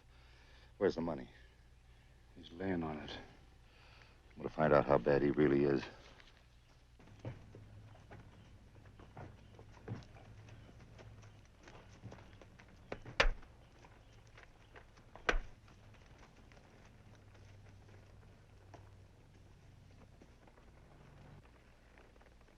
Looks like they circle around those rocks. One up there. Yeah. Cave country, White. Sometimes there's a back way in. Let's tie off. Bring that canteen.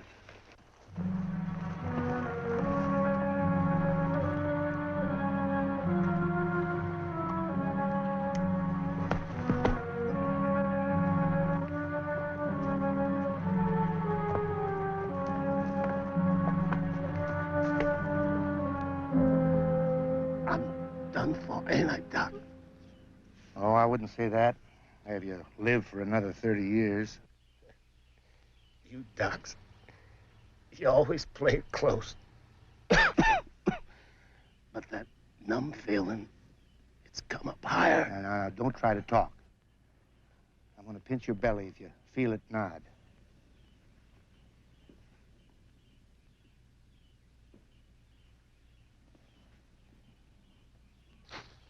You tell the boys he ain't gonna pull through. We're getting out. Doc, my gun. Take it.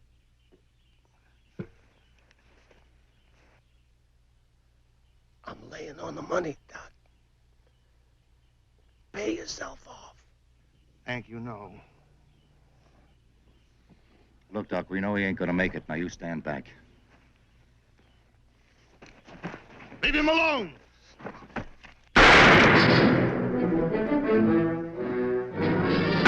What's up, Swanee? Take it.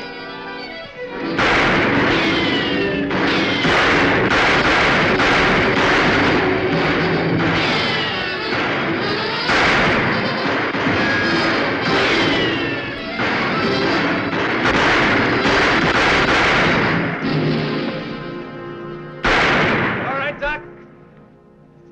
Yeah, I'm all right, Wyatt.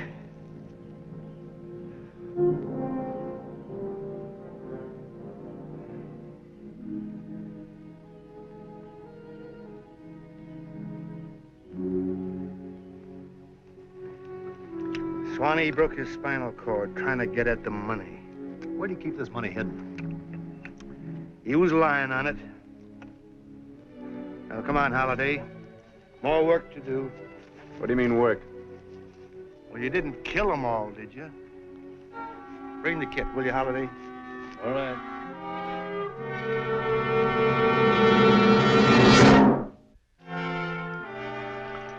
There. That should do it for now. Interesting gunshot wounds, all of them. I don't suppose you'd be willing to let nature take its course, would you, Doctor? No, Holiday, I wouldn't. Wyatt, send in a tombstone for a wagon. I'll do my surgery at the hospital. All right, sir. I'll send Mr. Gibbs. I couldn't save Brown. He wouldn't obey orders. All that jarring around when they moved him. But I think I can save the one I had to shoot. What for? So they can serve 10 years in prison? No, Holiday, for what I can learn. Now, there's another challenging case. 45 slug through the left lumbar. I managed to plug the points of entrance and exit just in time. Dr. Goodfellow? Yeah? Mr. Thacker thinks we ought to go after those two men that got away. I can't spare Gibbs. Can't spare? Wyatt, I've got 4 patients in need of surgery. What are 2 escaped hoodlums compared to getting these men hospitalized as soon as possible? Their lives ought to be your concern, and Thacker's, too. All right, I'll send Mr. Gibbs in after the wagon. Well, Doc, you better stay here in case Dr. Goodfellow needs you. You look like you can use some rest. Yes, Wyatt. I'm a mite tired. A mite tired. Marshal. Yes, sir? I suppose you think I handled the whole affair badly. No, sir, you did your job and I did mine. Next time, don't you count on help coming in the nick of time. I just may be on the wrong side of the mountain. But you do see my position, don't you? Dr. Goodfellow, nobody understands a surgeon except another surgeon. All the hoodlums dead and wounded aren't worth the life that you risked. But you'll go on risking it. And I wish you luck.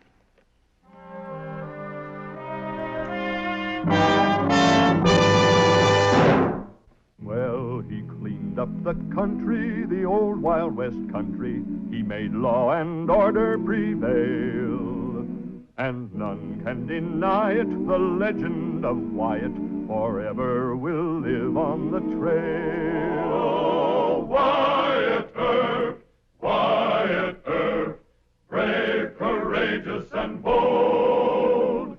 Long live his fame, and long live his glory, and long may his story be told.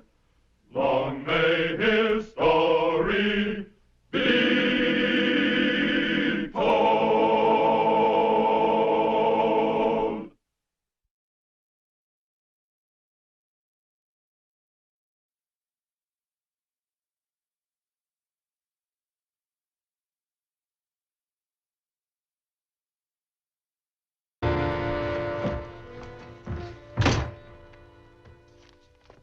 You done anything at all about that editor, John Clum?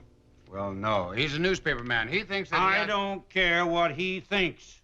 Now, he can be put out of business. You're the sheriff. It's your job. The newspaper doesn't have much circulation. I read it, and my boys read it.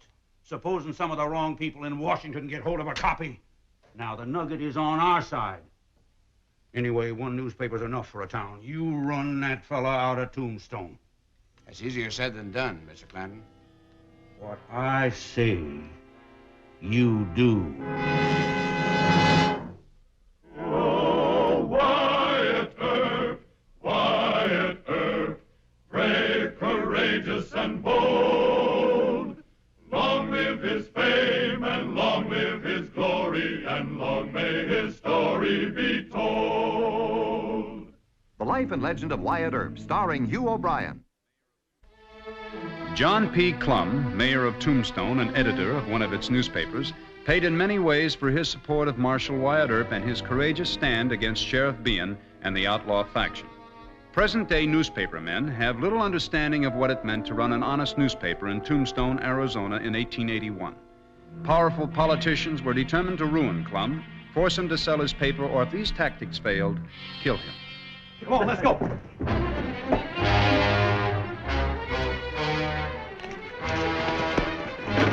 You get good. No. Let's get the whole thing. Come on, let's go. Let's get it on. Get him out of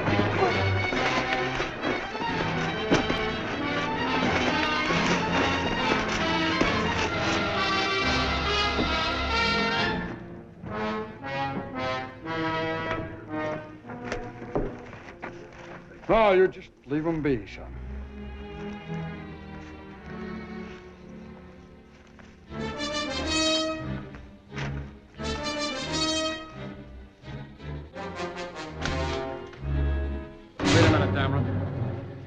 You're going to go out there and you're going to pick up every one of my papers.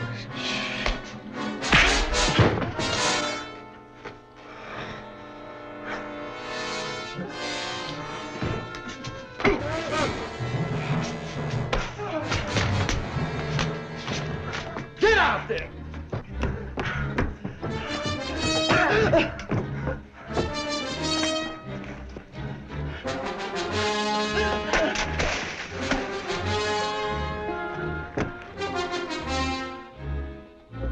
Now you picked him up! No.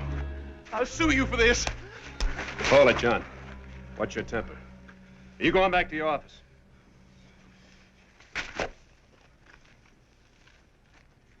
If that Dameron had any brains, I'd kick him out. John, get off the street. All right, folks, go on home. Go on, break it up.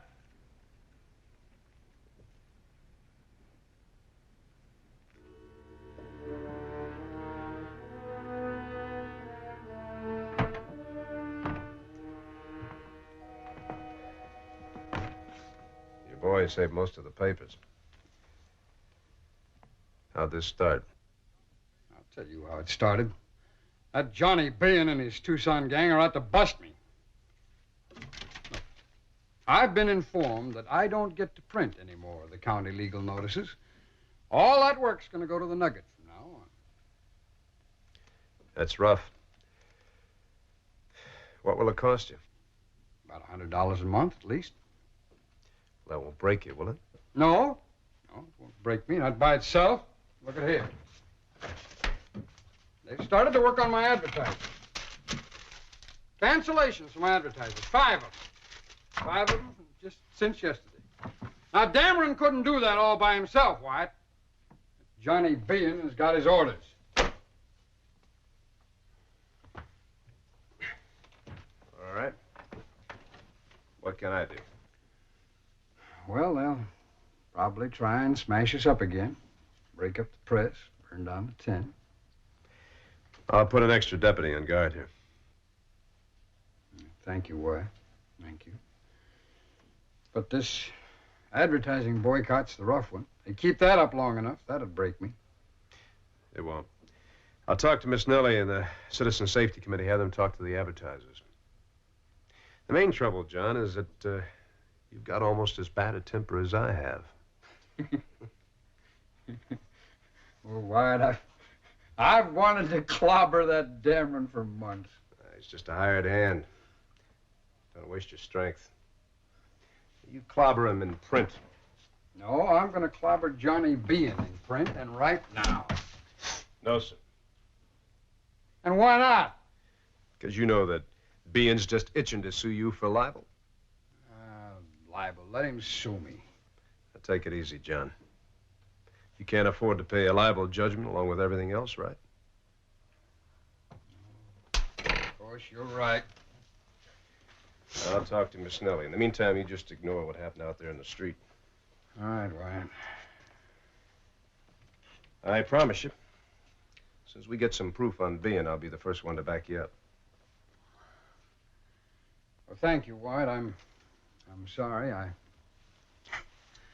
guess I blew up out there pretty good, didn't I? Who hasn't? You know, a newspaper can't afford to lose its temper.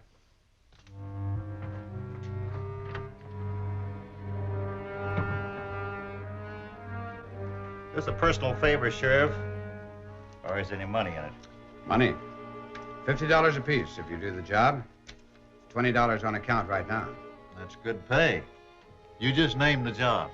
I want you to break into Clum's office. I want you to be very careful. Ruby, son?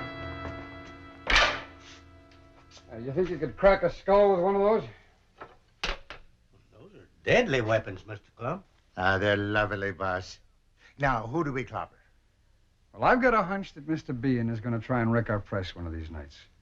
Now, the advertisers called off their boycott this afternoon. So that doesn't leave the gentleman much else to do. Why, the nasty worm.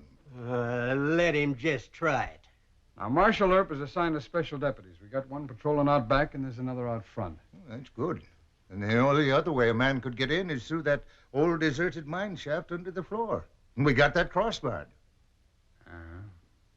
Well, you take the crossbar off of it. But, boss, they might have guns. Now, they're not going to be expecting anybody to be on guard in here. Our big advantage is going to be surprise. Besides,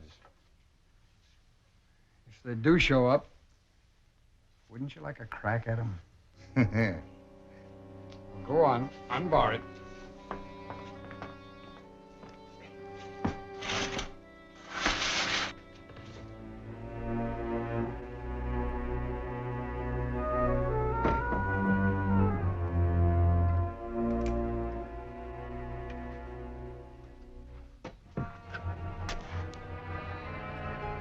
All clear, Tom. Hand the hammers up.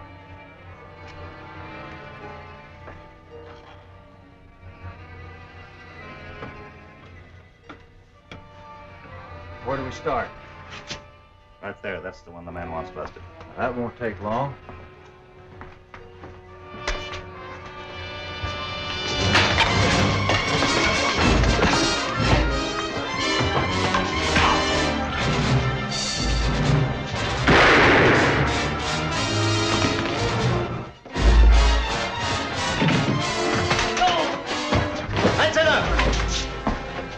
Where's Mr. Clum?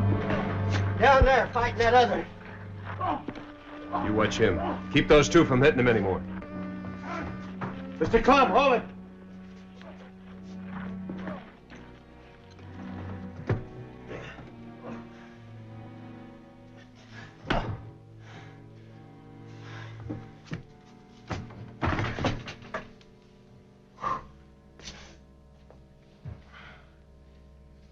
Look at you.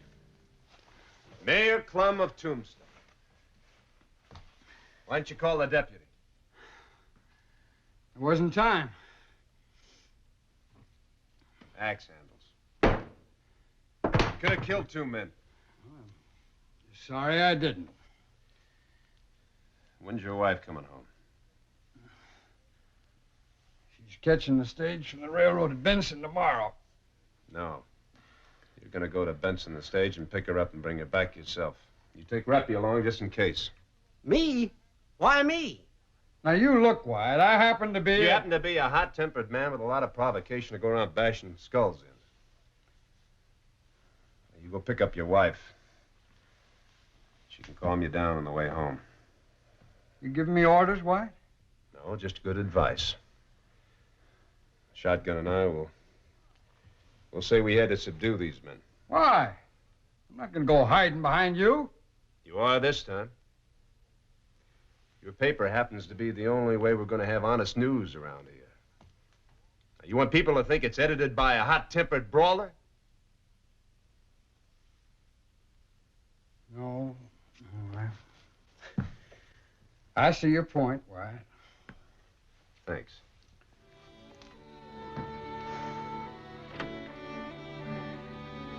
What? Doc Holliday left this here note for you.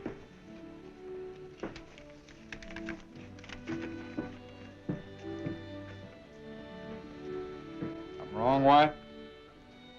Doc Holliday seems to think so. Of course, Pete Spence may have been making drunk talk. On the other hand, it could be true. Frank Stillwell is Bean's deputy. He thinks they may try stopping the stage and killing me, huh? They might. I can tell you what you do. You get off the stage, the first water stop, hide in the brush. Mr. Gibbs and I will be along. All right. Howdy, Marshal. Howdy, Mr. McDaniels. Hey, what else are you carrying besides passengers? Why, nothing but Wells Fargo box and a mail sack. I had a tip that you may be stopped down the trail from your first halt for water. Well, in that case, you better ride shotgun. No, that'd be a tip-off that I knew about it. Tell you what, if you are stopped, don't make a fight. I'll be along. You just get a good look at the road agents. You're the marshal. All aboard. Come on, folks. Stage is leaving. All right, honey. You have a good time and take care of yourself. I will. Bye, dear. Bye.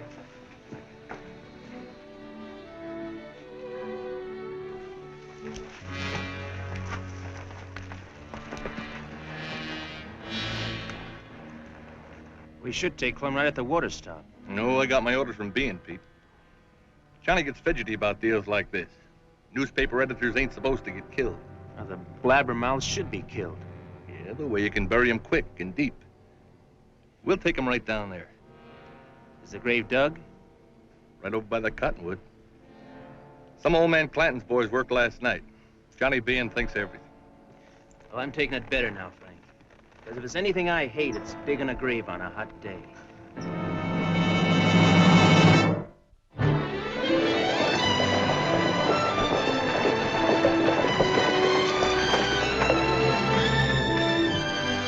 5 minutes for water, folks. 5 minutes.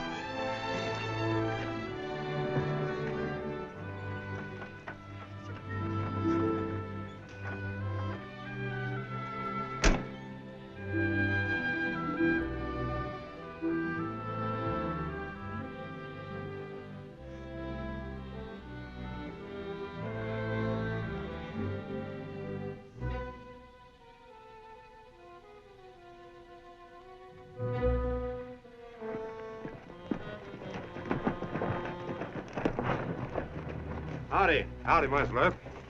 I'm looking for a Mr. Clum. He's supposed to get off the stage here. He wandered off into the brush over yonder. Figured he was killing time. I reckon he killed too much of it, though. I left without him. Oh, thank you.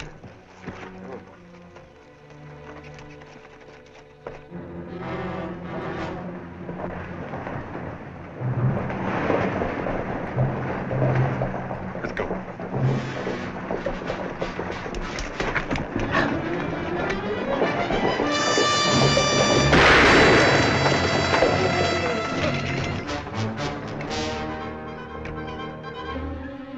All right, everybody out.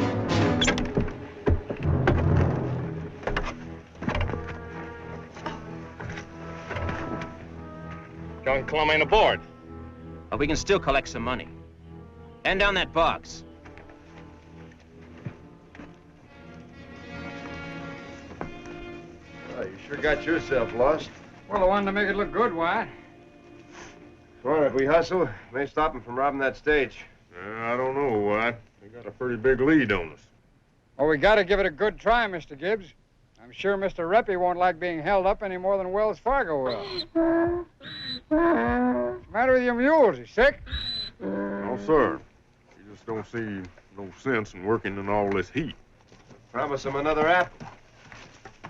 Pay attention now. I'll give you an apple if you don't balk. And I'll give you a whooping if you do. Yeah! Now, let's go.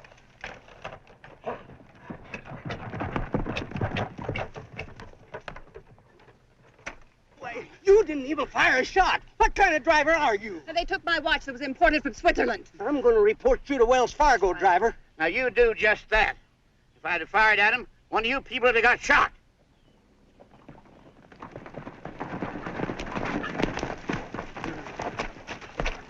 Anybody hurt? They just rode off. Can't be more than a half a mile away. Go get him, Marshal. Lady, you get inside and rest yourself. I'll help you, ma'am.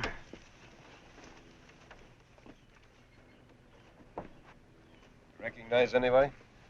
Frank Stillwell. He was masked, but he's wearing the same pair of fancy boots I saw him in Bisbee last week. Describe the boots. Well, they were light tan with silver thread stitching. Very fancy. Look here. Heel prints. Stillwell's a Texan. See the Lone Star pattern on those boot heels? Are you sure it was Frank Stillwell? I take an oath on it. What?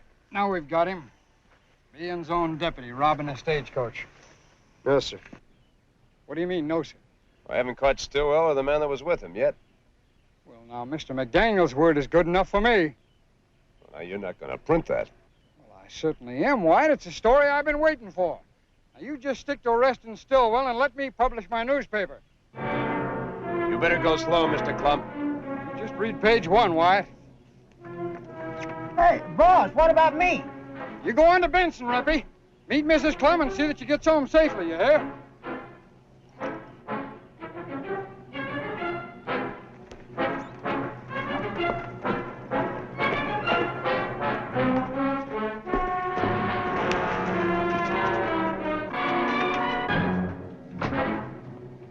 Mr. Soren.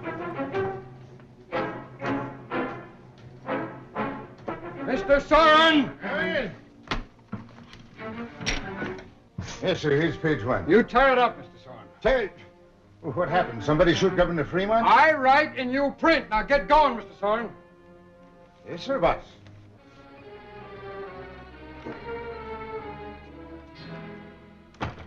Wyatt, have you seen this?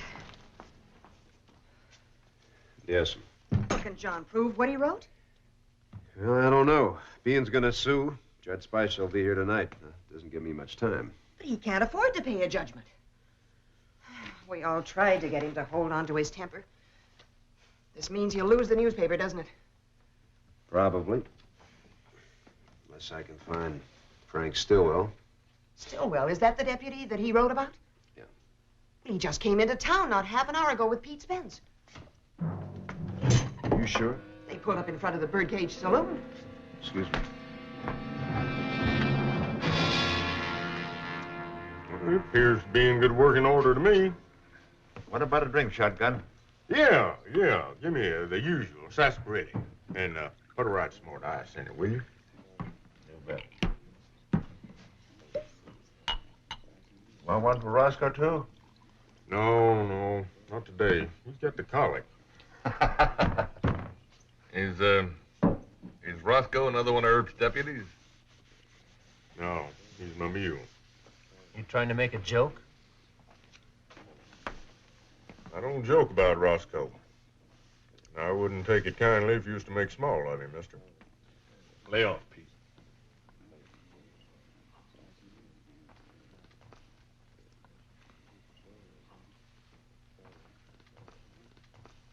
Mr. Gibbs.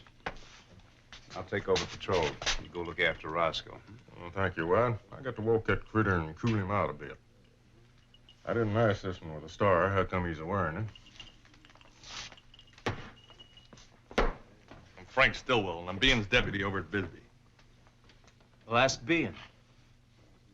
I believe you, Mr. Stillwell. Mr. Gibbs, check your shotgun? Yep. Like to have some ice water, Marshal? No, thanks. I gotta hustle along. You seen you, Mr. Stillwell? Sarsaparilla and ice water. Shut it. We're in the clear. We keep it that way. Criminal libel, that's what it is. Yes, but Sheriff Don't Bean... yes, but me. Now, you go draw up the papers. You know what I want you to do. Get out, Bates. Oh, Marshal, won't you talk to the sheriff? He wants to sue Mayor Clum for $50,000. You heard what I said. Go draw up the papers, now. You're the one who's suing. I think I better go look for a certain party. Yeah, look in all the saloons. Who you sore at, Johnny? As if you didn't know. Well, now, if I were you, I wouldn't sue Mr. Clum. He just might prove it on you. No deputy of mine is a stage robber, and I didn't plot to murder Clum. I'm going to arrest that fool on a criminal libel warrant. Let's see you try to stop me.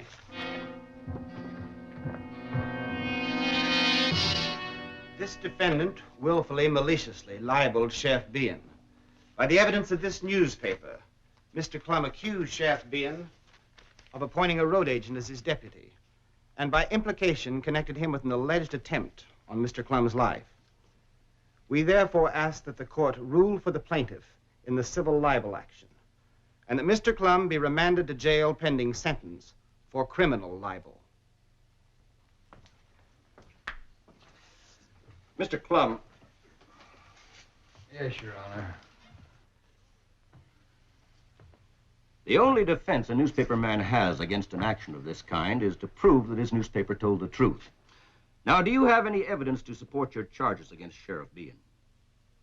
Well, I haven't had time to verify all of my evidence, Your Honor. Sheriff Bean arrested me just this afternoon. However, Marshal Earp is working on the case right now. He has no proof. He printed lies. Lies! Sit down, sir. Now, Mr. Clum, a newspaper has no right to accuse anyone of a felony unless it is prepared to offer substantial proof. Now... The court, please. Yes, Mr. Earp. This is Mr. Frank Stillwell, appointed deputy sheriff by Sheriff Bean. At the robbery today, I saw prints of these heels. Mr. Clum, Mr. Gibbs, and I can testify as having seen the prints. This gentleman here will testify that he changed these heels for Mr. Stillwell. Mr. Stillwell is now wearing low heels, new ones, as the court can see. Sheriff Bean, Mr. Earp has produced strong circumstantial evidence that your deputy, Mr. Stillwell, did take part in that stage robbery. A pair of boot heels. More than that, Your Honor. I can produce Levi McDaniel, driver of the stage. Mr. McDaniel is prepared to positively identify Mr. Stillwell as being at the robbery. I can't help it if one of my deputies goes wrong. You appointed him. You even defended him until the weight of evidence began to frighten you. It is the advice of this court that you drop your charges against Mr. Clum. If you take this case before a jury, you may be found guilty of collusion, and a charge of malfeasance in office would then be in order. Now, what do you say? I'll drop the charges.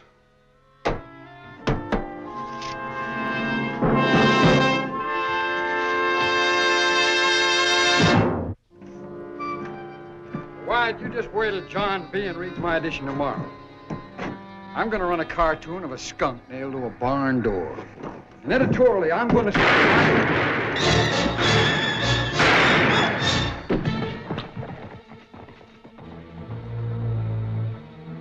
Editorially, you were going to say? That he's a knave, a poltroon, and a double-dealing scoundrel. Such as John Bean, and such as he is, My newspaper will always fight. That's what I'm going to say editorially. John Clum, fighting editor. Well, he cleaned up the country, the old Wild West country. He made law and order prevail. And none can deny it, the legend of Wyatt forever will live on the trail. Oh, Wyatt Earp, brave, courageous, and bold. Long live his fame, and long live his glory, and long may his story be told.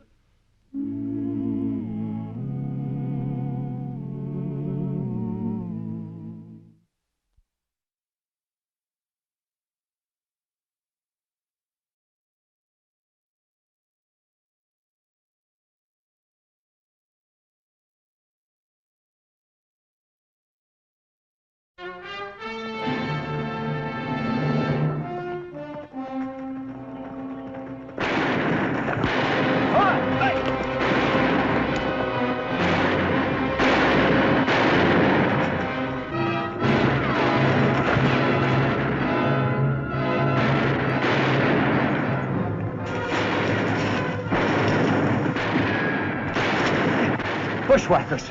Keep down. Where do you get something to shoot at?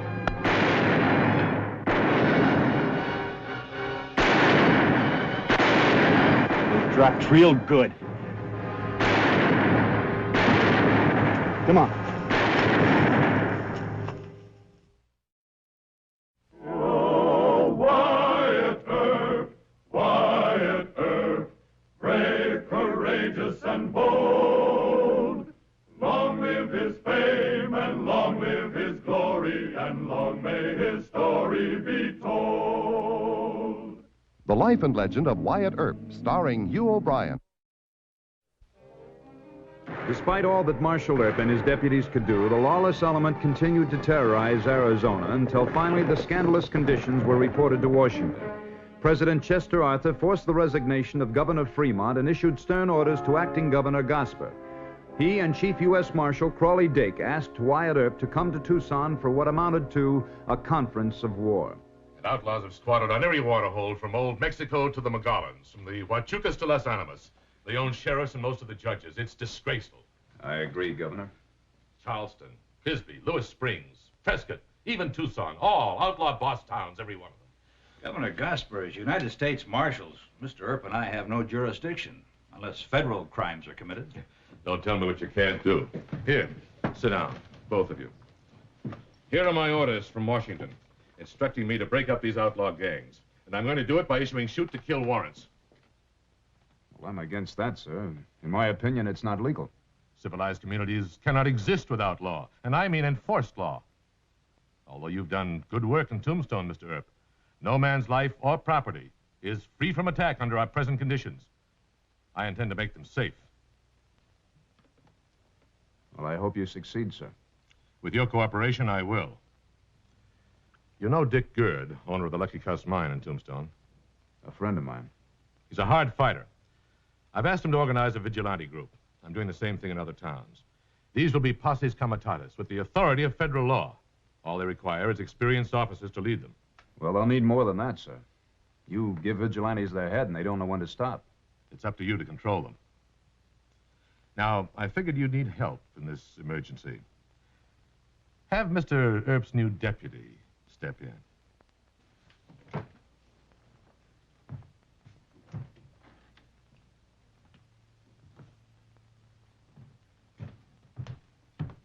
Howdy, big brother. Morgan. Hey, how come I didn't know that you'd sign on as my deputy, huh? Figuring you'd say no, I didn't give him a chance to tell you. When Mr. Dake explained the situation to them, your brothers agreed you needed help. Virgil's ready to sign on, too, if you say so. Well, now, it isn't quite as bad as all that. But if the governor does insist on this vigilante order, we're going to have a small war on our hands. War's already been declared, Wyatt. Why not give the governor's plan a chance to work? I haven't much choice. I told you to come around. You're wrong, Mr. Dake. I still say that vigilantes with shoot-to-kill orders aren't the answer to outlaws in Arizona territory. Well, your way isn't the answer. We must use vigilantes. I see no reason for further discussion, Marshal. Well, sir, someday you might. Good day, gentlemen.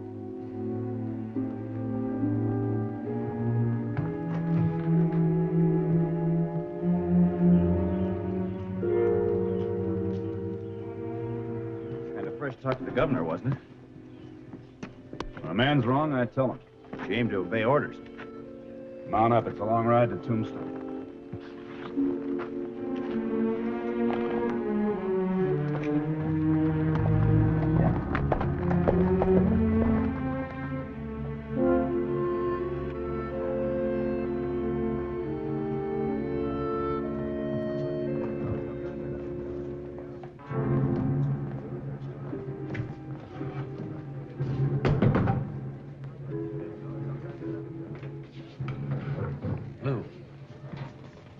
Anything wrong with your drink, Doc?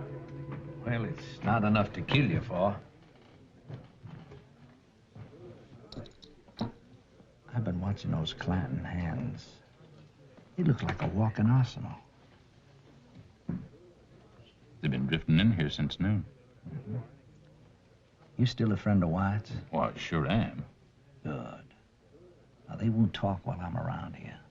But I'd like you to find out why Clanton cowboys are liquoring up on a Wednesday afternoon during roundup time. What's on your mind? Wyatt's riding in from Tucson today. Oh, I don't think they... You don't think. Just start listening. I'll be over in Dick Gird's office.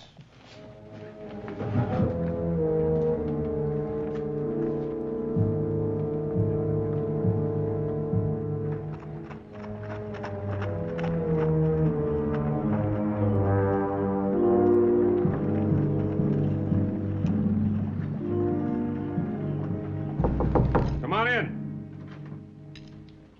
Oh, hello, Shotgun. Howdy, Mr. Gordon. Just now I got your message. Well, since you're the law with Wyatt out of town, I figured you better read this letter. The acting governor wants me to organize a vigilante group. He says he's going to order Wyatt to cooperate. He ain't gonna order Wyatt to do nothing. But you know, this here makes sense. Call them outlaws. Shoot to kill. Ain't a bad idea. He should have done it a long time ago. Why, it's the only way to do it. Wyatt throws them in jail and Sheriff Bean lets them escape. We do make the case with a jury's packed with hoodlums. Hi, Doc. Hey, Doc, read this here letter. This new governor says we ought to start shooting to kill. I was with Mr. Gird when he opened that letter. Probably the most intelligent verbiage ever written by a politician in our time. Gosper gets my vote. Mine, too. And when I'm through passing the word, we'll have the fightingest vigilante posse in the territory. Doc, you guessed right. As soon as you left, those fellas hightailed it out of town. Clanton issued orders to ambush Wyatt on the trail. Bushwhackers? How many? It's hard to tell. There must have been a half a dozen at the saloon. They'll most likely join up with the Clantons outside of town. If old man Clanton's given the orders, you can be sure of it. Well, let's get started. Give me 10 minutes to round up a posse. They'll be our first vigilantes.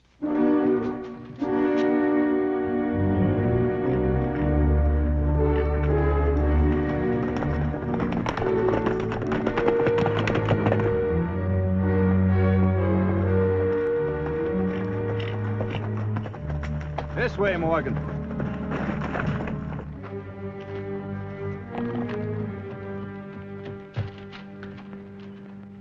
We taking a shortcut? I don't ride open trail in Clanton country. With enough vigilantes, we could kill all the Clantons. Make every trail in the territory safe. I never have approved of vigilantes. The governor does. Well, I think he's wrong. This is war, Wyatt. You've got Tombstone pretty well in hand. But the Clantons and the 10% ring still run the rest of Arizona. I say shoot them out of the saddles. You won't shoot to kill anybody as long as you're my deputy. And you remember that.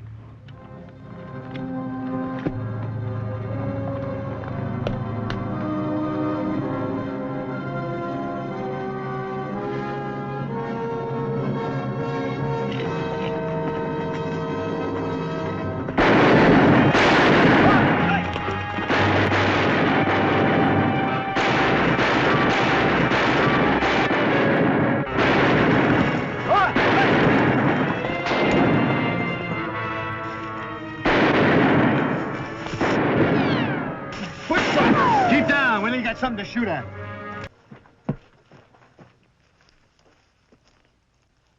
You know him, Wyatt? Vic Stiles, he's just a kid. Not anymore, Wyatt. And he had it coming. The same goes for the rest of Clanton's outlaws. You didn't have to kill him. They were trying to kill us, Wyatt. It still doesn't make it right. The governor thinks different. Well, I don't care what the governor thinks. You shot to kill, what did it get us? Clanton, McLaury, Brocious, Ringel? No.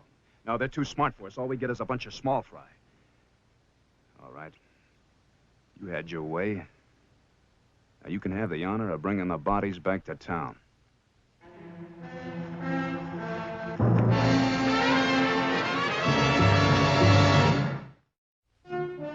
Wyatt, nobody agrees with you. Isn't the first time. You want to add the vigilantes to your list of enemies? They all took a chance of getting themselves killed out there this afternoon. Don't you think you at least owe them a word of thanks? I'll thank them. But not for taking the law into their own hands and killing every man out there. The governor asked Dick Gerd to organize the vigilantes. He was right. Look, if Gosper wants to stop outlaws, let him issue legal warrants against Brocious, Ringo, Old Man Clanton, and the rest of his hired guns. I'll bring them in, dead or alive, instead of this wholesale killing.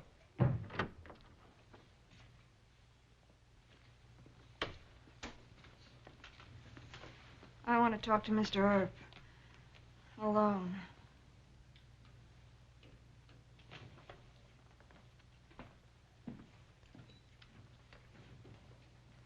Won't you sit down, Miss Craddock?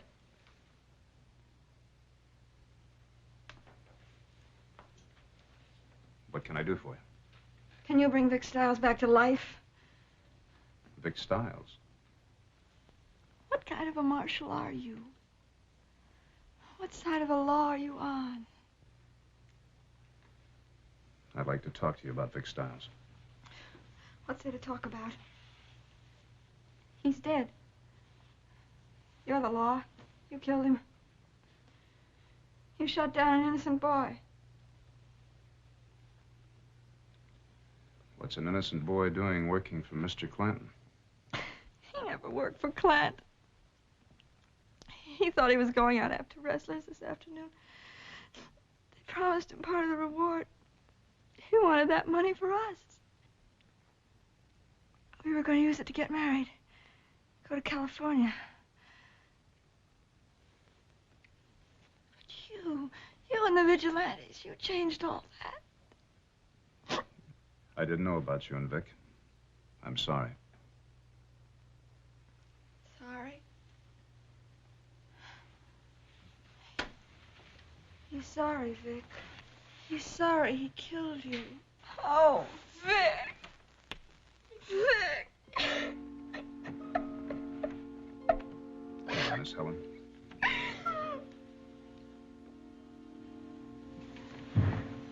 I hate you. I hate all of you. You're murderers. Miss Helen. Murderers. Murderers. Miss Helen! Miss Helen! Hey, Marshal, what's a big hurry? I'm sorry.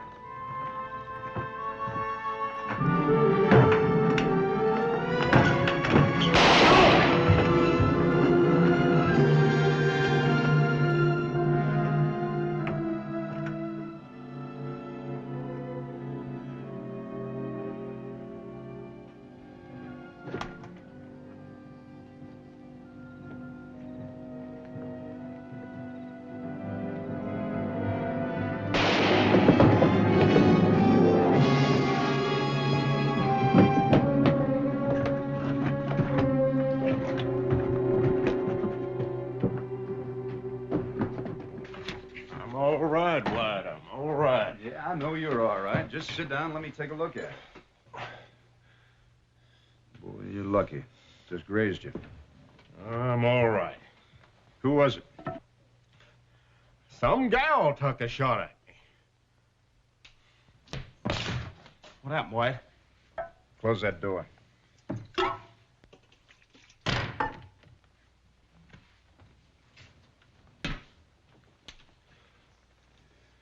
Some girl took a shot at him. Girl? Could have been the same Wyatt. What are you talking about? Some girl just took a shot at Doc Holliday. I was in my room when it happened. By the time I had enough clothes on, she was gone. Doc all right? Yeah, she missed him. Doc said she didn't say a word. Just stared at him and fired. Stay here, both of you. Patch him up.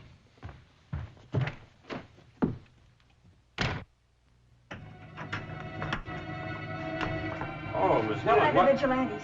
Shot and killed Vic. Just the way I killed Doc Holliday and Mr. Gibbs. Just the way I'm going to kill you.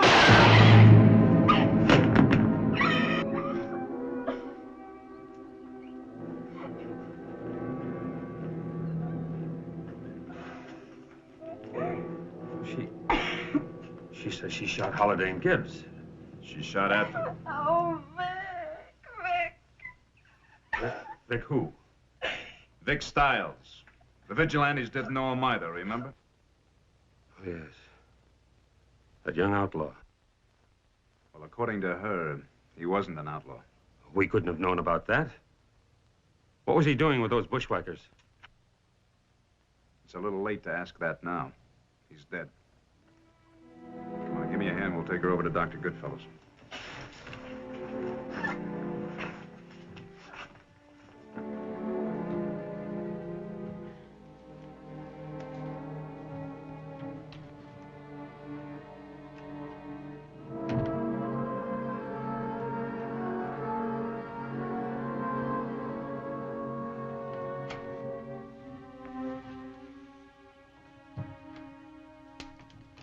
Well? She's almost asleep. We gave her laudanum. She could stay over at the hotel. No, she may still be in shock in the morning. She's better off here. I would sure like to be facing Gusper when he hears what happened. Shoot to kill. It's an awful thing. Yeah, it sure is. I don't like posses any more than you do, but you wouldn't be alive if one hadn't gone out this afternoon. I know that. Good night, Doc. Wyatt? She is guilty of assault with a deadly weapon. What'll happen to her? That'll be up to Judge Spicer. He'll be rough with her, I suppose. Shooting at police officers and all that. Ordinarily. But maybe if you testify as to her state of mind. You said yourself when I brought her in here she was unbalanced. In my opinion, she was. But that won't be enough. She'll get 10 years in prison, at least.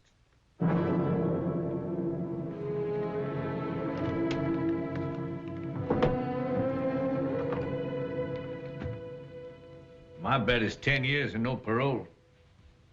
Well, maybe you're right. We can't deny she did it any more than we can deny the vigilantes killed young Stiles. It's not fair, Wyatt. The vigilantes didn't realize. Well, that's just what he's getting at. We shouldn't shoot to kill unless we got proof. Bushwhacking the United States Marshal is against the law. That was proof enough. Was it, Doc? Was it? Well, maybe if your vigilantes hadn't been so eager, that boy could have explained why and how he just happened to be there. Then a court of law could decide whether or not he should die for his mistake. Let up, Wyatt.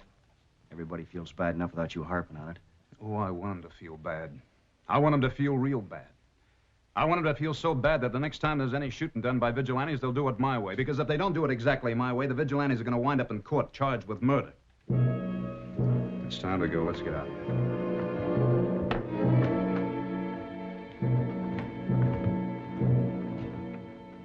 In my opinion, Your Honor, the young lady was hysterical with grief. I don't think she could distinguish right from wrong. And therefore, she was unaccountable for her actions. Are you suggesting temporary derangement, Doctor? I would call it that, yes. It seems to the court that Miss Craddock wanted vengeance and behaved with logical and deliberate malice. She tried to kill Dr. Holliday and Chief Deputy Gibbs before she threatened Mr. Gurdon. Now, the court might accept one outburst of hysterical desperation, but three? Anything else, Doctor? No, sir. I've given you my professional opinion. Temporary insanity. That girl was in shock. Very well. Thank you. Step down.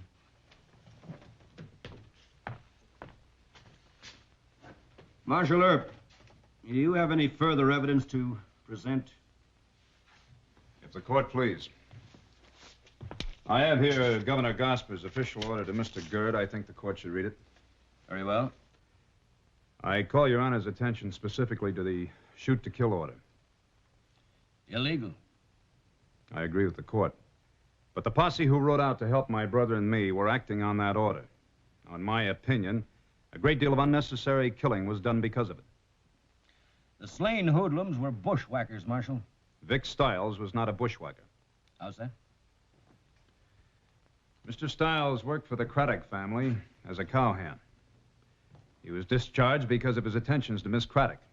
Being a newcomer from Texas, he hired on with some of the Clanton's cowboys, unaware of the fact that they were outlaws and meant to kill my brother and me. Can you prove that? I saw Mr. Stiles in the fight yesterday afternoon, but he did not shoot at us. As a matter of fact, he tried to stop the shooting, and he was wounded by the outlaws for his efforts on our behalf. When he tried to run away, he was shot down by the vigilantes who were following Gosper's orders to shoot to kill. I see. I asked the court to weigh very carefully what Dr. Goodfellow said about Miss Craddock's state of mind.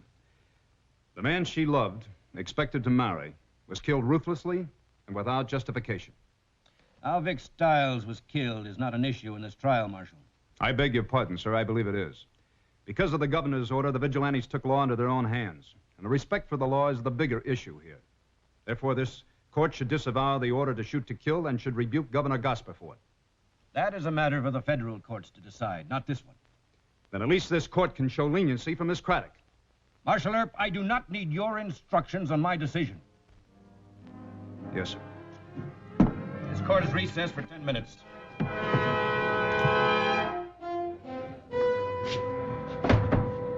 Court will now come to order. Miss Craddock, you will please rise and come to the bench.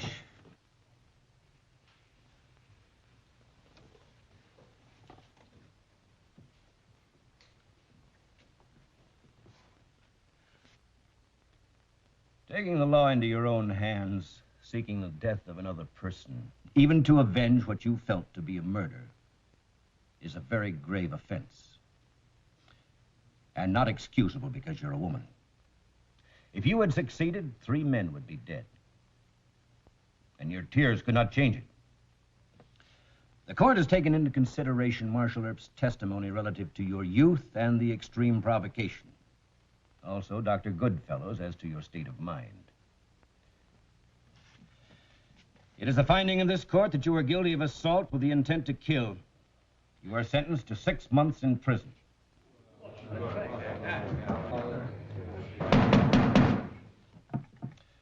But in view of the testimony offered in your behalf, I will suspend the sentence.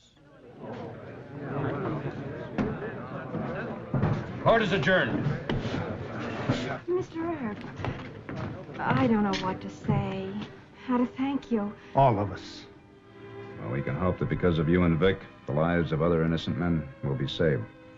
And, well, that's thanks enough.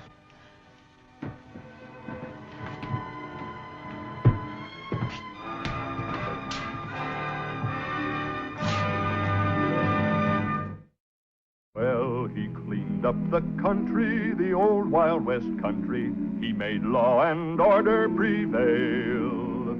And none can deny it, the legend of Wyatt forever will live on the trail. Oh, Wyatt Earp, brave, courageous, and bold. Long live his fame, and long live his glory, and long may his story be told.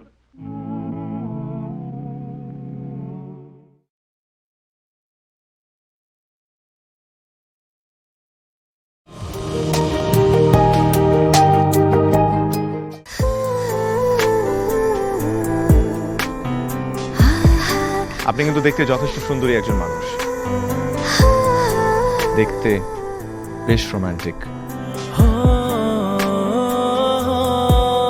যেন শেক্সপিয়ারের নাটকের কোনো নায়িকার মতো।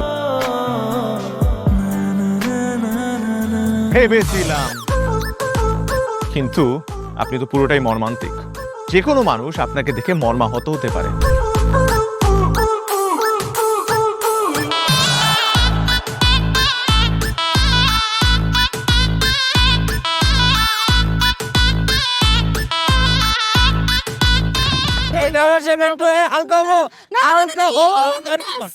এইখানে গাড়ি থামা।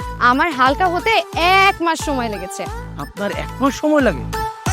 আমার হালকা হতে তো 1 মিনিট লাগে।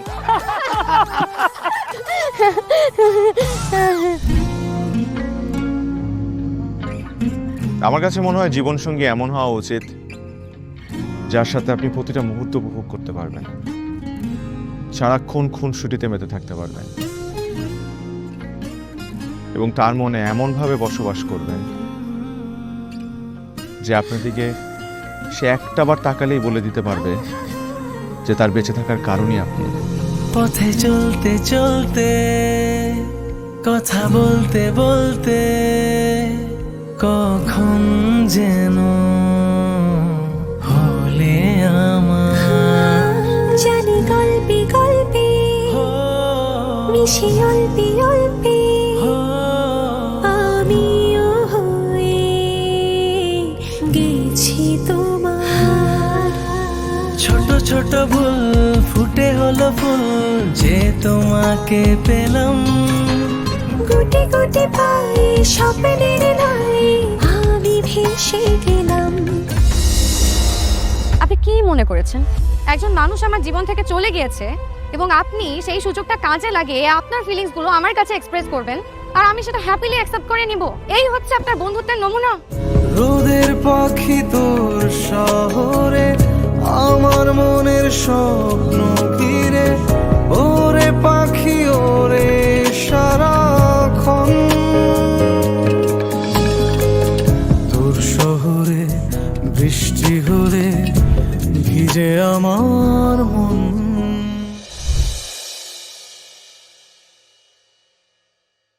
Rồi bài cái độ buồn lên mà sự là khỏe đấy, nhưng mà thầy xây bài bị chia sẻ của Saza hả? Của Rakan.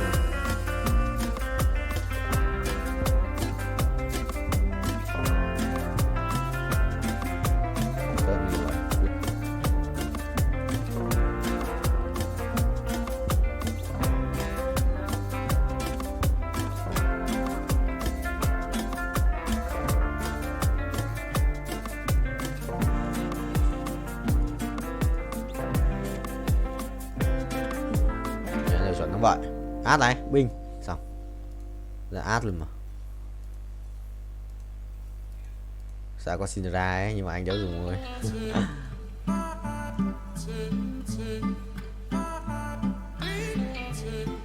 Ui, xét này. Xét đây là vài cảnh đẹp đéo chịu được. Không sao, đây rồi. Bay cho đời. Quay đều, quay. Ui, con lắc rồi sao? Cút. Mày đi. Xong rồi, có át rồi. Ngày đánh bài va vẫn. Sao ra còn bài đẹp phết. Định mạnh cái xét này. Ui, bình điết. Xét là mình sẽ thiếu là một cái cung mà. Cung một con Kizana hoặc là một con Nautilus. Lấy cái thú tượng để cho in nào. Bắn cung không? Bắn cung lấy đồ cho át trước khi thầy. Ui, rồi xong nhặt nhầm đồ. Ha ha. What the hell man. Nhặt nhầm đồ. Thế mà cũng đòi lái xe. Đùa tao à? Đùa tao không vậy. Thế mà cũng cộng một ending trôn ngủ không? Trôn thầy không? Syndra này cút. Có một cút. Đéo hiểu. Nhặt ngu đấy. Ngu đấy. Rớt ở đây. Rồi xong. Sao có càng ngày đây nhỉ? Thì vẽ có ai mà có cái thằng này ở đây nhỉ? Đúng rồi. À, đủ 4 mà. Cút. Nè. Xong. Chịu rồi, nhặt nhầm đồ lúa tắc ngủ nó máu nhỉ? Rồi xem đi. Trời ơi, không bao nhận được cái gì? Chấp nhận không? Ở đây. Vòng quay may mắn, vòng quay vô cực. Anh 2 vòng à? Quay đều ra cái pet đỏ ấy đi. Ra cái pet đỏ. Đi ra qua. Biết quay được vào pet Omega. Chịu rồi. Tí vào lừa tao. Đi qua mà chôn. Lại đi qua. Chôn tố bố. Đi chôn tao không? Đi xin à? Đi xin chuẩn không vậy? Rồi xong. Bình. Xong. Thắng. Không thắng. Suýt thắng. Quả phe bắn được phết nhưng mà suýt thắng thôi. Phải bay tốc độ cao ấy. Bay tốc độ cao luôn. ভালোবাসা সুন্দর, ভালোবাসাও সুন্দর। মানুষ নিজের অজান্তেই ভালোবেসে ফেলে।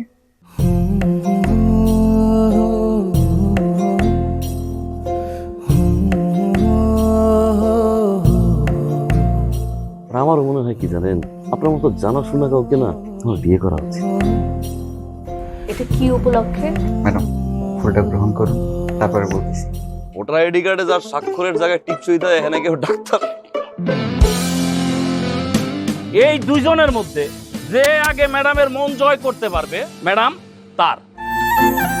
একদিন না দেখলে তোমায় বন্ধু আন্ধার লাগে সব, তোমার এই প্রেমে এমনই টান। রোগীদের তো ডক্টরের কাছে আসলে ব্যথা কমে যায়, আপনি তো উল্টো হলো কেন? আপনি কি একটু উল্টা? তোমায় ছাড়িয়া যাব মরিয়া, তোমায় ছাড়িয়া যাব মরিয়া, যেও না বন্ধু আমার ভুলিয়া। আমার মনে হয় আমার সমস্যা কপালে। ম্যাডাম আমার কপালে নেই, আমার কপালে আছে দাগ।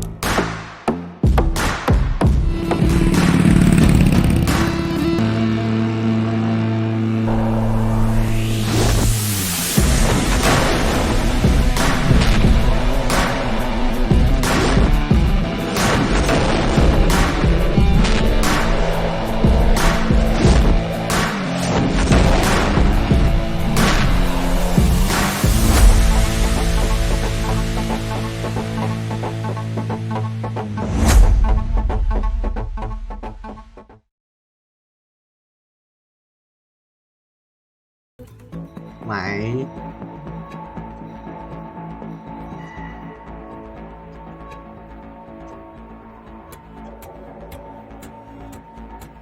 Mày quyết kiểu với thầy ơi.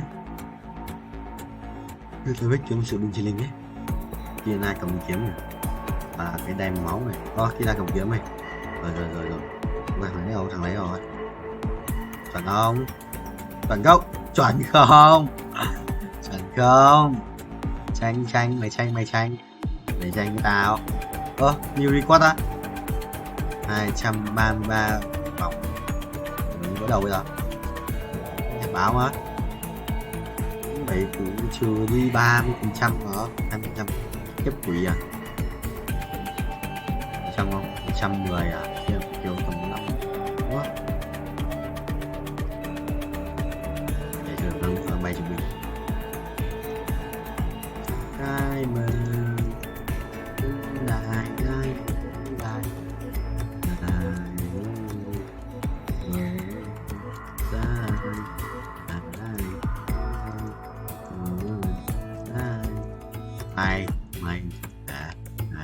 mày người vào nè rồi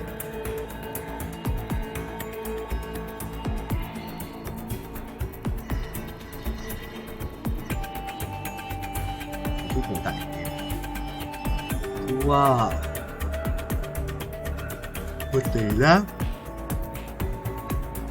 50 rồi khoảng là bao nhiêu nhỉ? 240 à? 5 thì bỏ 250.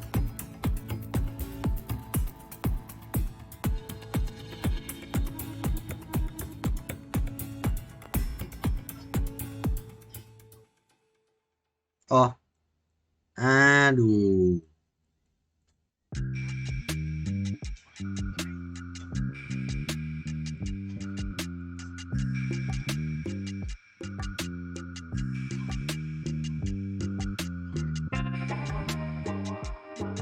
Mày được không? Mày ghi 208 14 mày. Năm nay của ông thầy 29 này 12 3 4 6 7 8 9 2 5 6 7 8 9 3 5 6 6 3 7 40 à? 90 không 40 à? 98 à? Ai 98 ai? Phải bay một thanh rồi.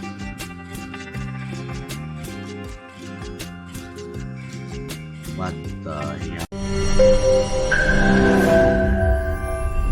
তোমাকে 15 লাখ টাকাই দিতে হবে। তুমি যদি দিতে না পারো তোমার বাবাকে কল দাও। তোমার যত জমি জিরাত বাড়িতে যা যা আছে এগুলো বেচা হইলেও তোমরা আমাদের টাকা পাই পাই করে শোধ করবা।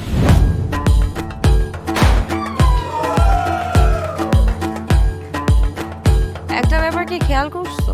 শহরে কিন্তু দুইটা রূপ, রাতের এক রূপ, দিনের আর এক।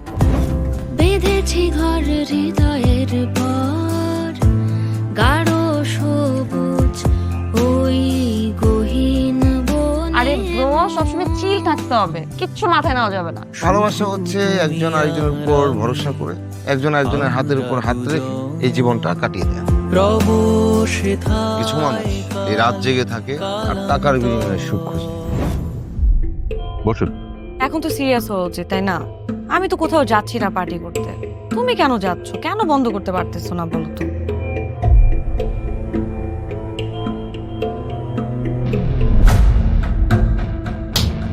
কার যে কোথায় সুখ সেটা তার প্রিয় মানুষটাও কখনো জানতে পারে। পাশাপাশি তবু যাচ্ছি বিপরীতে, কাছাকাছি তবু যাচ্ছি বহু দূরে। Hi, you look good. Thank you.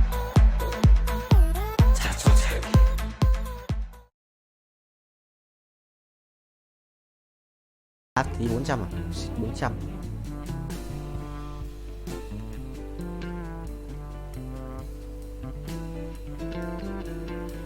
Đây kiếm thêm năng lượng này.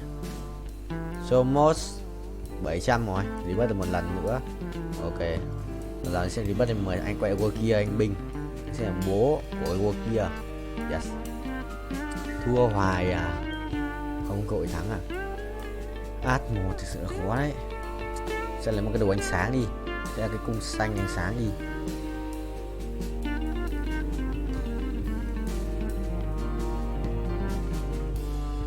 Hai cái giảm hiệu hai bên nhỉ? Thôi kệ. Để đang kéo một cái vùng đồ.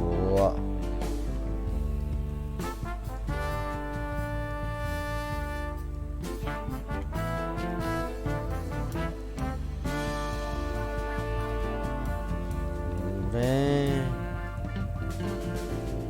Rồi 25 chắc là nốt nào nữa thì lên 8 vậy. Lại là cái thằng Zurich này, sao nó vẫn lên được con ấy bài như là con Zurich bài đâu ra ấy. Rồi nó con Nautilus nữa, mình cầm tận 4 con Nautilus rồi chúng nó vẫn còn à. Ê sao ý làm mày không ba? Được, thua không? Thua à. Ok rồi, đi rồi. Top mấy đây? Chưa đi, sắp đi. Anh đi xa rồi, anh không lái xe nữa, anh đắp mộ rồi, không thể nào ra khát được. Khóc U Linh à. Em phải cút. Cút đi.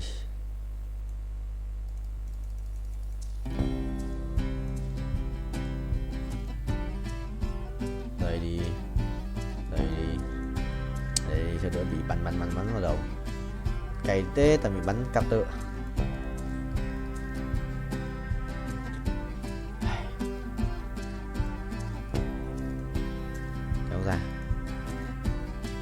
Kéo ra xì ra.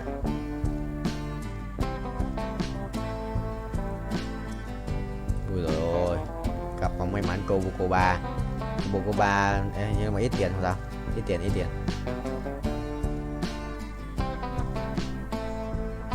tích xong rồi bao nhiêu máu? Có 5.000 máu rồi mà. Chắc thế. Bế. Mày. Đối kia ông chết à? Đối kia xét bế không được. Không thiếu mấy cái cùng đao. Chậm quá.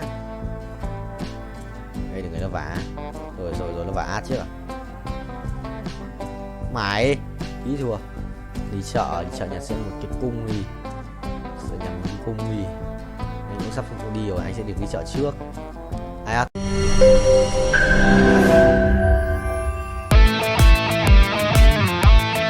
দরকার পড়লে একটা রিকশাওয়ালাকে বিয়ে করবো, তারপরে তোকে বিয়ে করতে। তুমি যদি মরো যে আমি তোমাকেই বিয়ে করব। দেখো দেখো বিয়ে এত সোজা। আমার 5টা কন্ডিশন। কয়টা? 5টা। আমি জেডি সাফায়েত রমরাজন। স্যার এটা তো ভোটার আইডি কার্ড স্যার। বাড়িতেই করবেন নাকি হোটেলে? না না, আপনি যেমনটা ভাবছেন বিষয়টা তা না। ভাই আপনি তো করবেন। তোমাকে দিয়ে হবে না, আমি জানতাম। শুধু শুধু সময় নষ্ট করো না। ভাই আপনি তো অনন্ত দলিল না যে অসম্ভবকে সম্ভব করে আপনার কাজ। জিমি কি হচ্ছে? আচ্ছা আঙ্গের একদম বইরা দিমু। যাচ্ছে সব বাইট কর। শর্ত দিয়ে বিয়ে শর্ত দিয়ে বিয়ে। ভাই যে বয়সে মানুষ গার্লফ্রেন্ডের কামড় খায়, সে বয়সে আপনি কুত্তার কামড় খেয়ে হাসপাতালে ভর্তি হয়েছেন।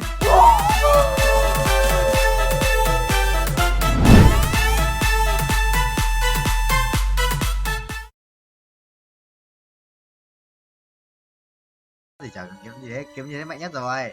Có kiếm mạnh hơn đâu. Chuột. Để mất đến mắc cuối thì mất được. Mắc theo heo ấy. Xong mắc theo heo thì mất. Kiếm mạnh nhất rồi. Kiếm mạnh nhất rồi còn đâu. Đéo kiếm mạnh hơn. Kiếm mạnh nhất rồi còn đâu.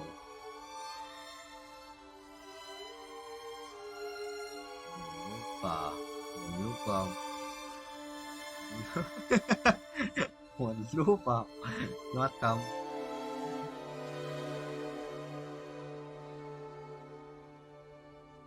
Hôm nay anh chán quá, anh định không đi học cô cũ. Không, anh chán không đi học đâu. Không, phải xin thầy trước xong rồi bảo là cho em xin phép vào học online, tham gia lớp online để cho em vào. Suy nghĩ ấy. Rồi anh danh ra huyết top 6 rồi. Nhưng mà không được. Bởi buổi chợ thì anh xem lại xem là hôm nay buổi chợ cái đéo vậy đã. Chợ gì? Anh xem buổi chợ cái gì?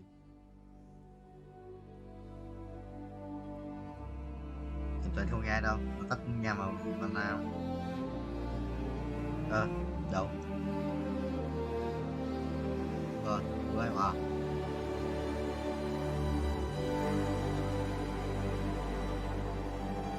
Không là Vũ ơi, chụp tự nhiên phát chú ấy. Bây giờ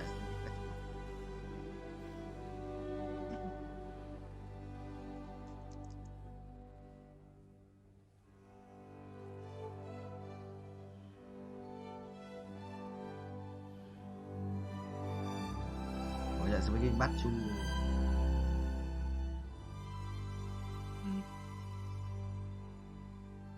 Nó hỏi về át thì nó đi à?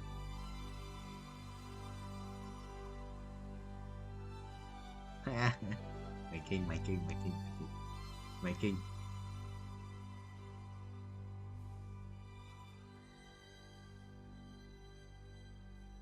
Thôi Nam không được làm. Thôi Nam gì. Thử xem trong thư spam ấy xem có không.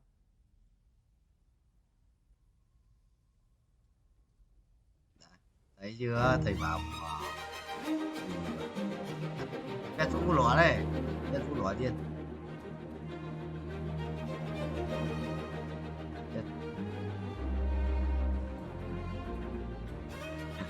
Không mà chán quá.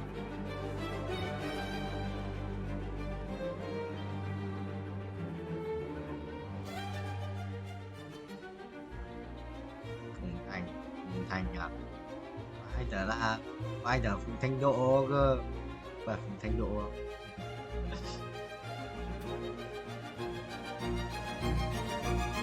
Không, quay lên mình Nhật Hải, quay lên mình Nhật Nam.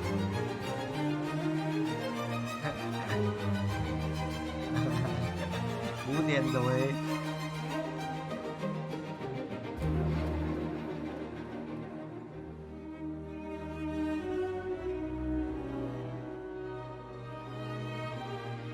Để với anh tôi mà.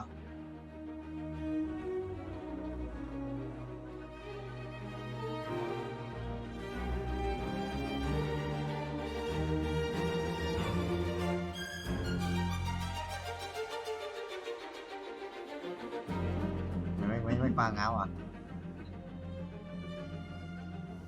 À, điên điên à, cái thằng này quay còn dài hơn cái thằng này còn quay còn dài hơn cái thằng đầu tiên quay cùng anh cơ. Thằng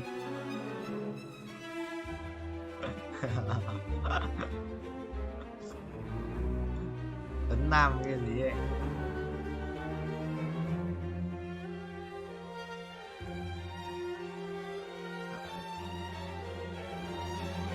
Có bị vết là xong rồi.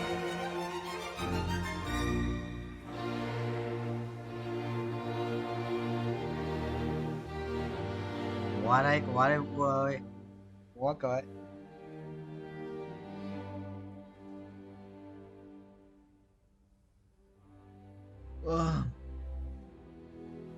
Tập tới sau chắc bị đau quá. Nó xong ngủ dậy. Rồi xong ngủ dậy không bị đau.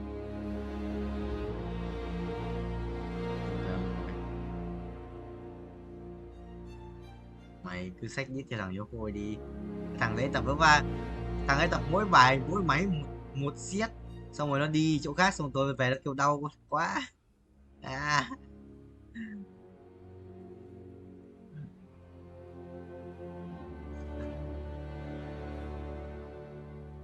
Mày nhót. mày cứ đi thằng yêu khôi. Ôi kìa, phải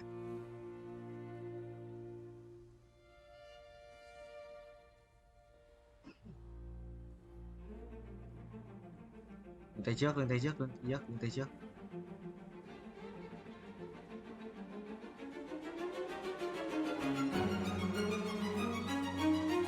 Mày bỏ là lưng tay sau bởi vì mày thấy lưng cả tay sau là ở sau rồi không?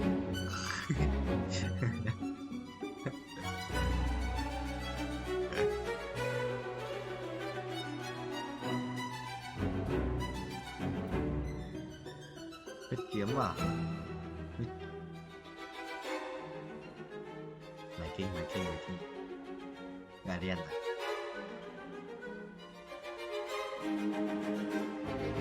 Đó, tao biết tao bị over mà sao bẩn nhá, tao biết mà, tao biết thế trước, tao biết tao béo thì tao mới giảm cân, tao giảm béo, tao giảm 4 cân rồi đấy.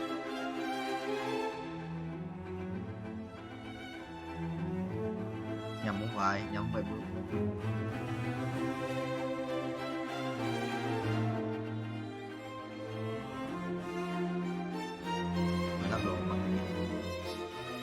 Sao?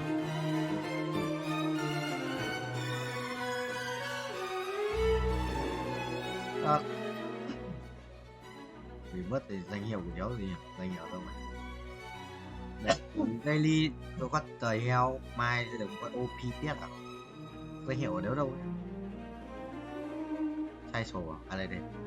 Vua X252 block 9.000 block, coi 3 tỷ 2. Anh quỷ vương với lobby nè.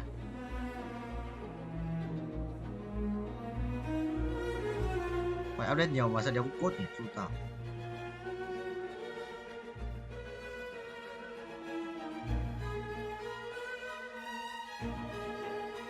Cái gì? SMM. Đi con mẹ mày. Đi con mẹ.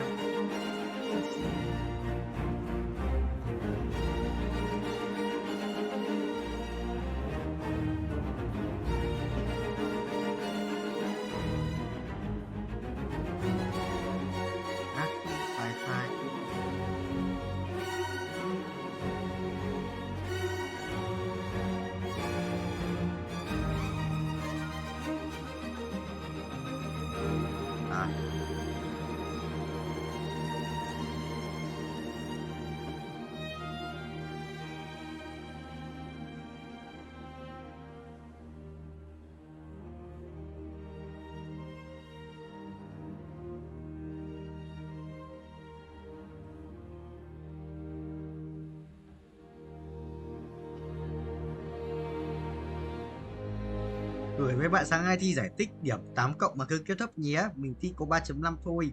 Còn chưa kêu 8 cộng kêu cái gì hả? Là tao được có 8 điểm. Tiếc. Thì đưa mình này ở đó mà chê. Là như thượng đẳng lắm.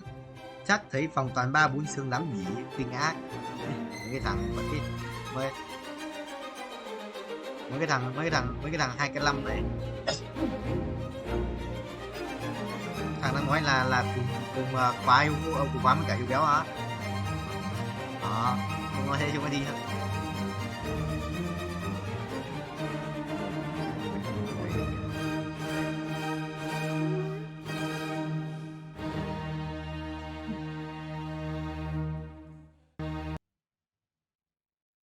thôi. Sao Vũ thì anh nói bị dính nhà ám với Trình Nam? Không sao, để thầy tắt mấy con thằng này.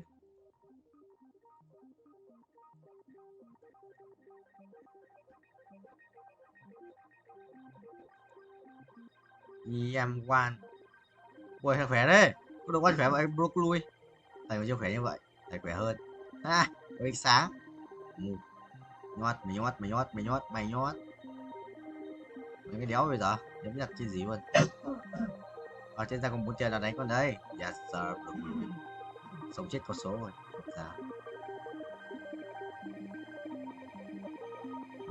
Bảo Nam về phê phát gì Vũ xong rồi lên xem có sao. Well. Với cùng rồi. Hết rồi, cảm xúc mất đi, đi mất được mà, đến móc cuối phát đi mất được luôn. Không đi mất đi chứ. Bị mất luôn. Hôm tao đánh đến mãi không đi thầm đi bớt này, tao đánh 50 tỏi tiền đéo đi bớt rồi sau đi bớt thì em gì bao nhiêu tiền trả em đéo rồi sau phải đi bớt hết.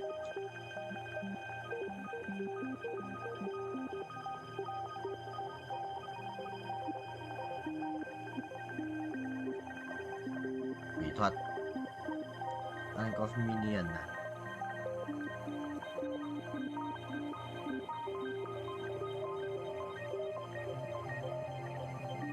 Thầy vứt đi à? Có một thằng chụp ảnh vứt đi vào trường cấp 3 đéo nào lo lắng là đéo hiểu thằng áo nào tự dưng vào trường tông nghịch anh em ạ. Tìm thằng này giống vứt đi cực, đéo biết phải vứt đi không? Giống anh cứt.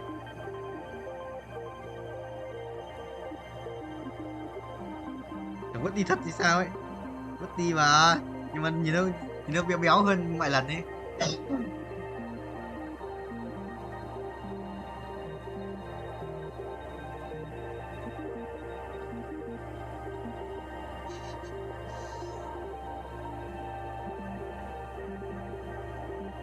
Dạo ở trên thread thì có mấy cái trên là cứ đăng giới thiệu bản thân cái thứ ấy, xong toàn mấy thằng gay đăng. Nếu biểu nghe thằng gay làm nhớ gì này. Nó cứ đăng là mình một biết bao nhiêu ấy, đăng 1 tỷ cái giới thiệu bản thân ra ấy, xong rồi thích con trai với cả bisexual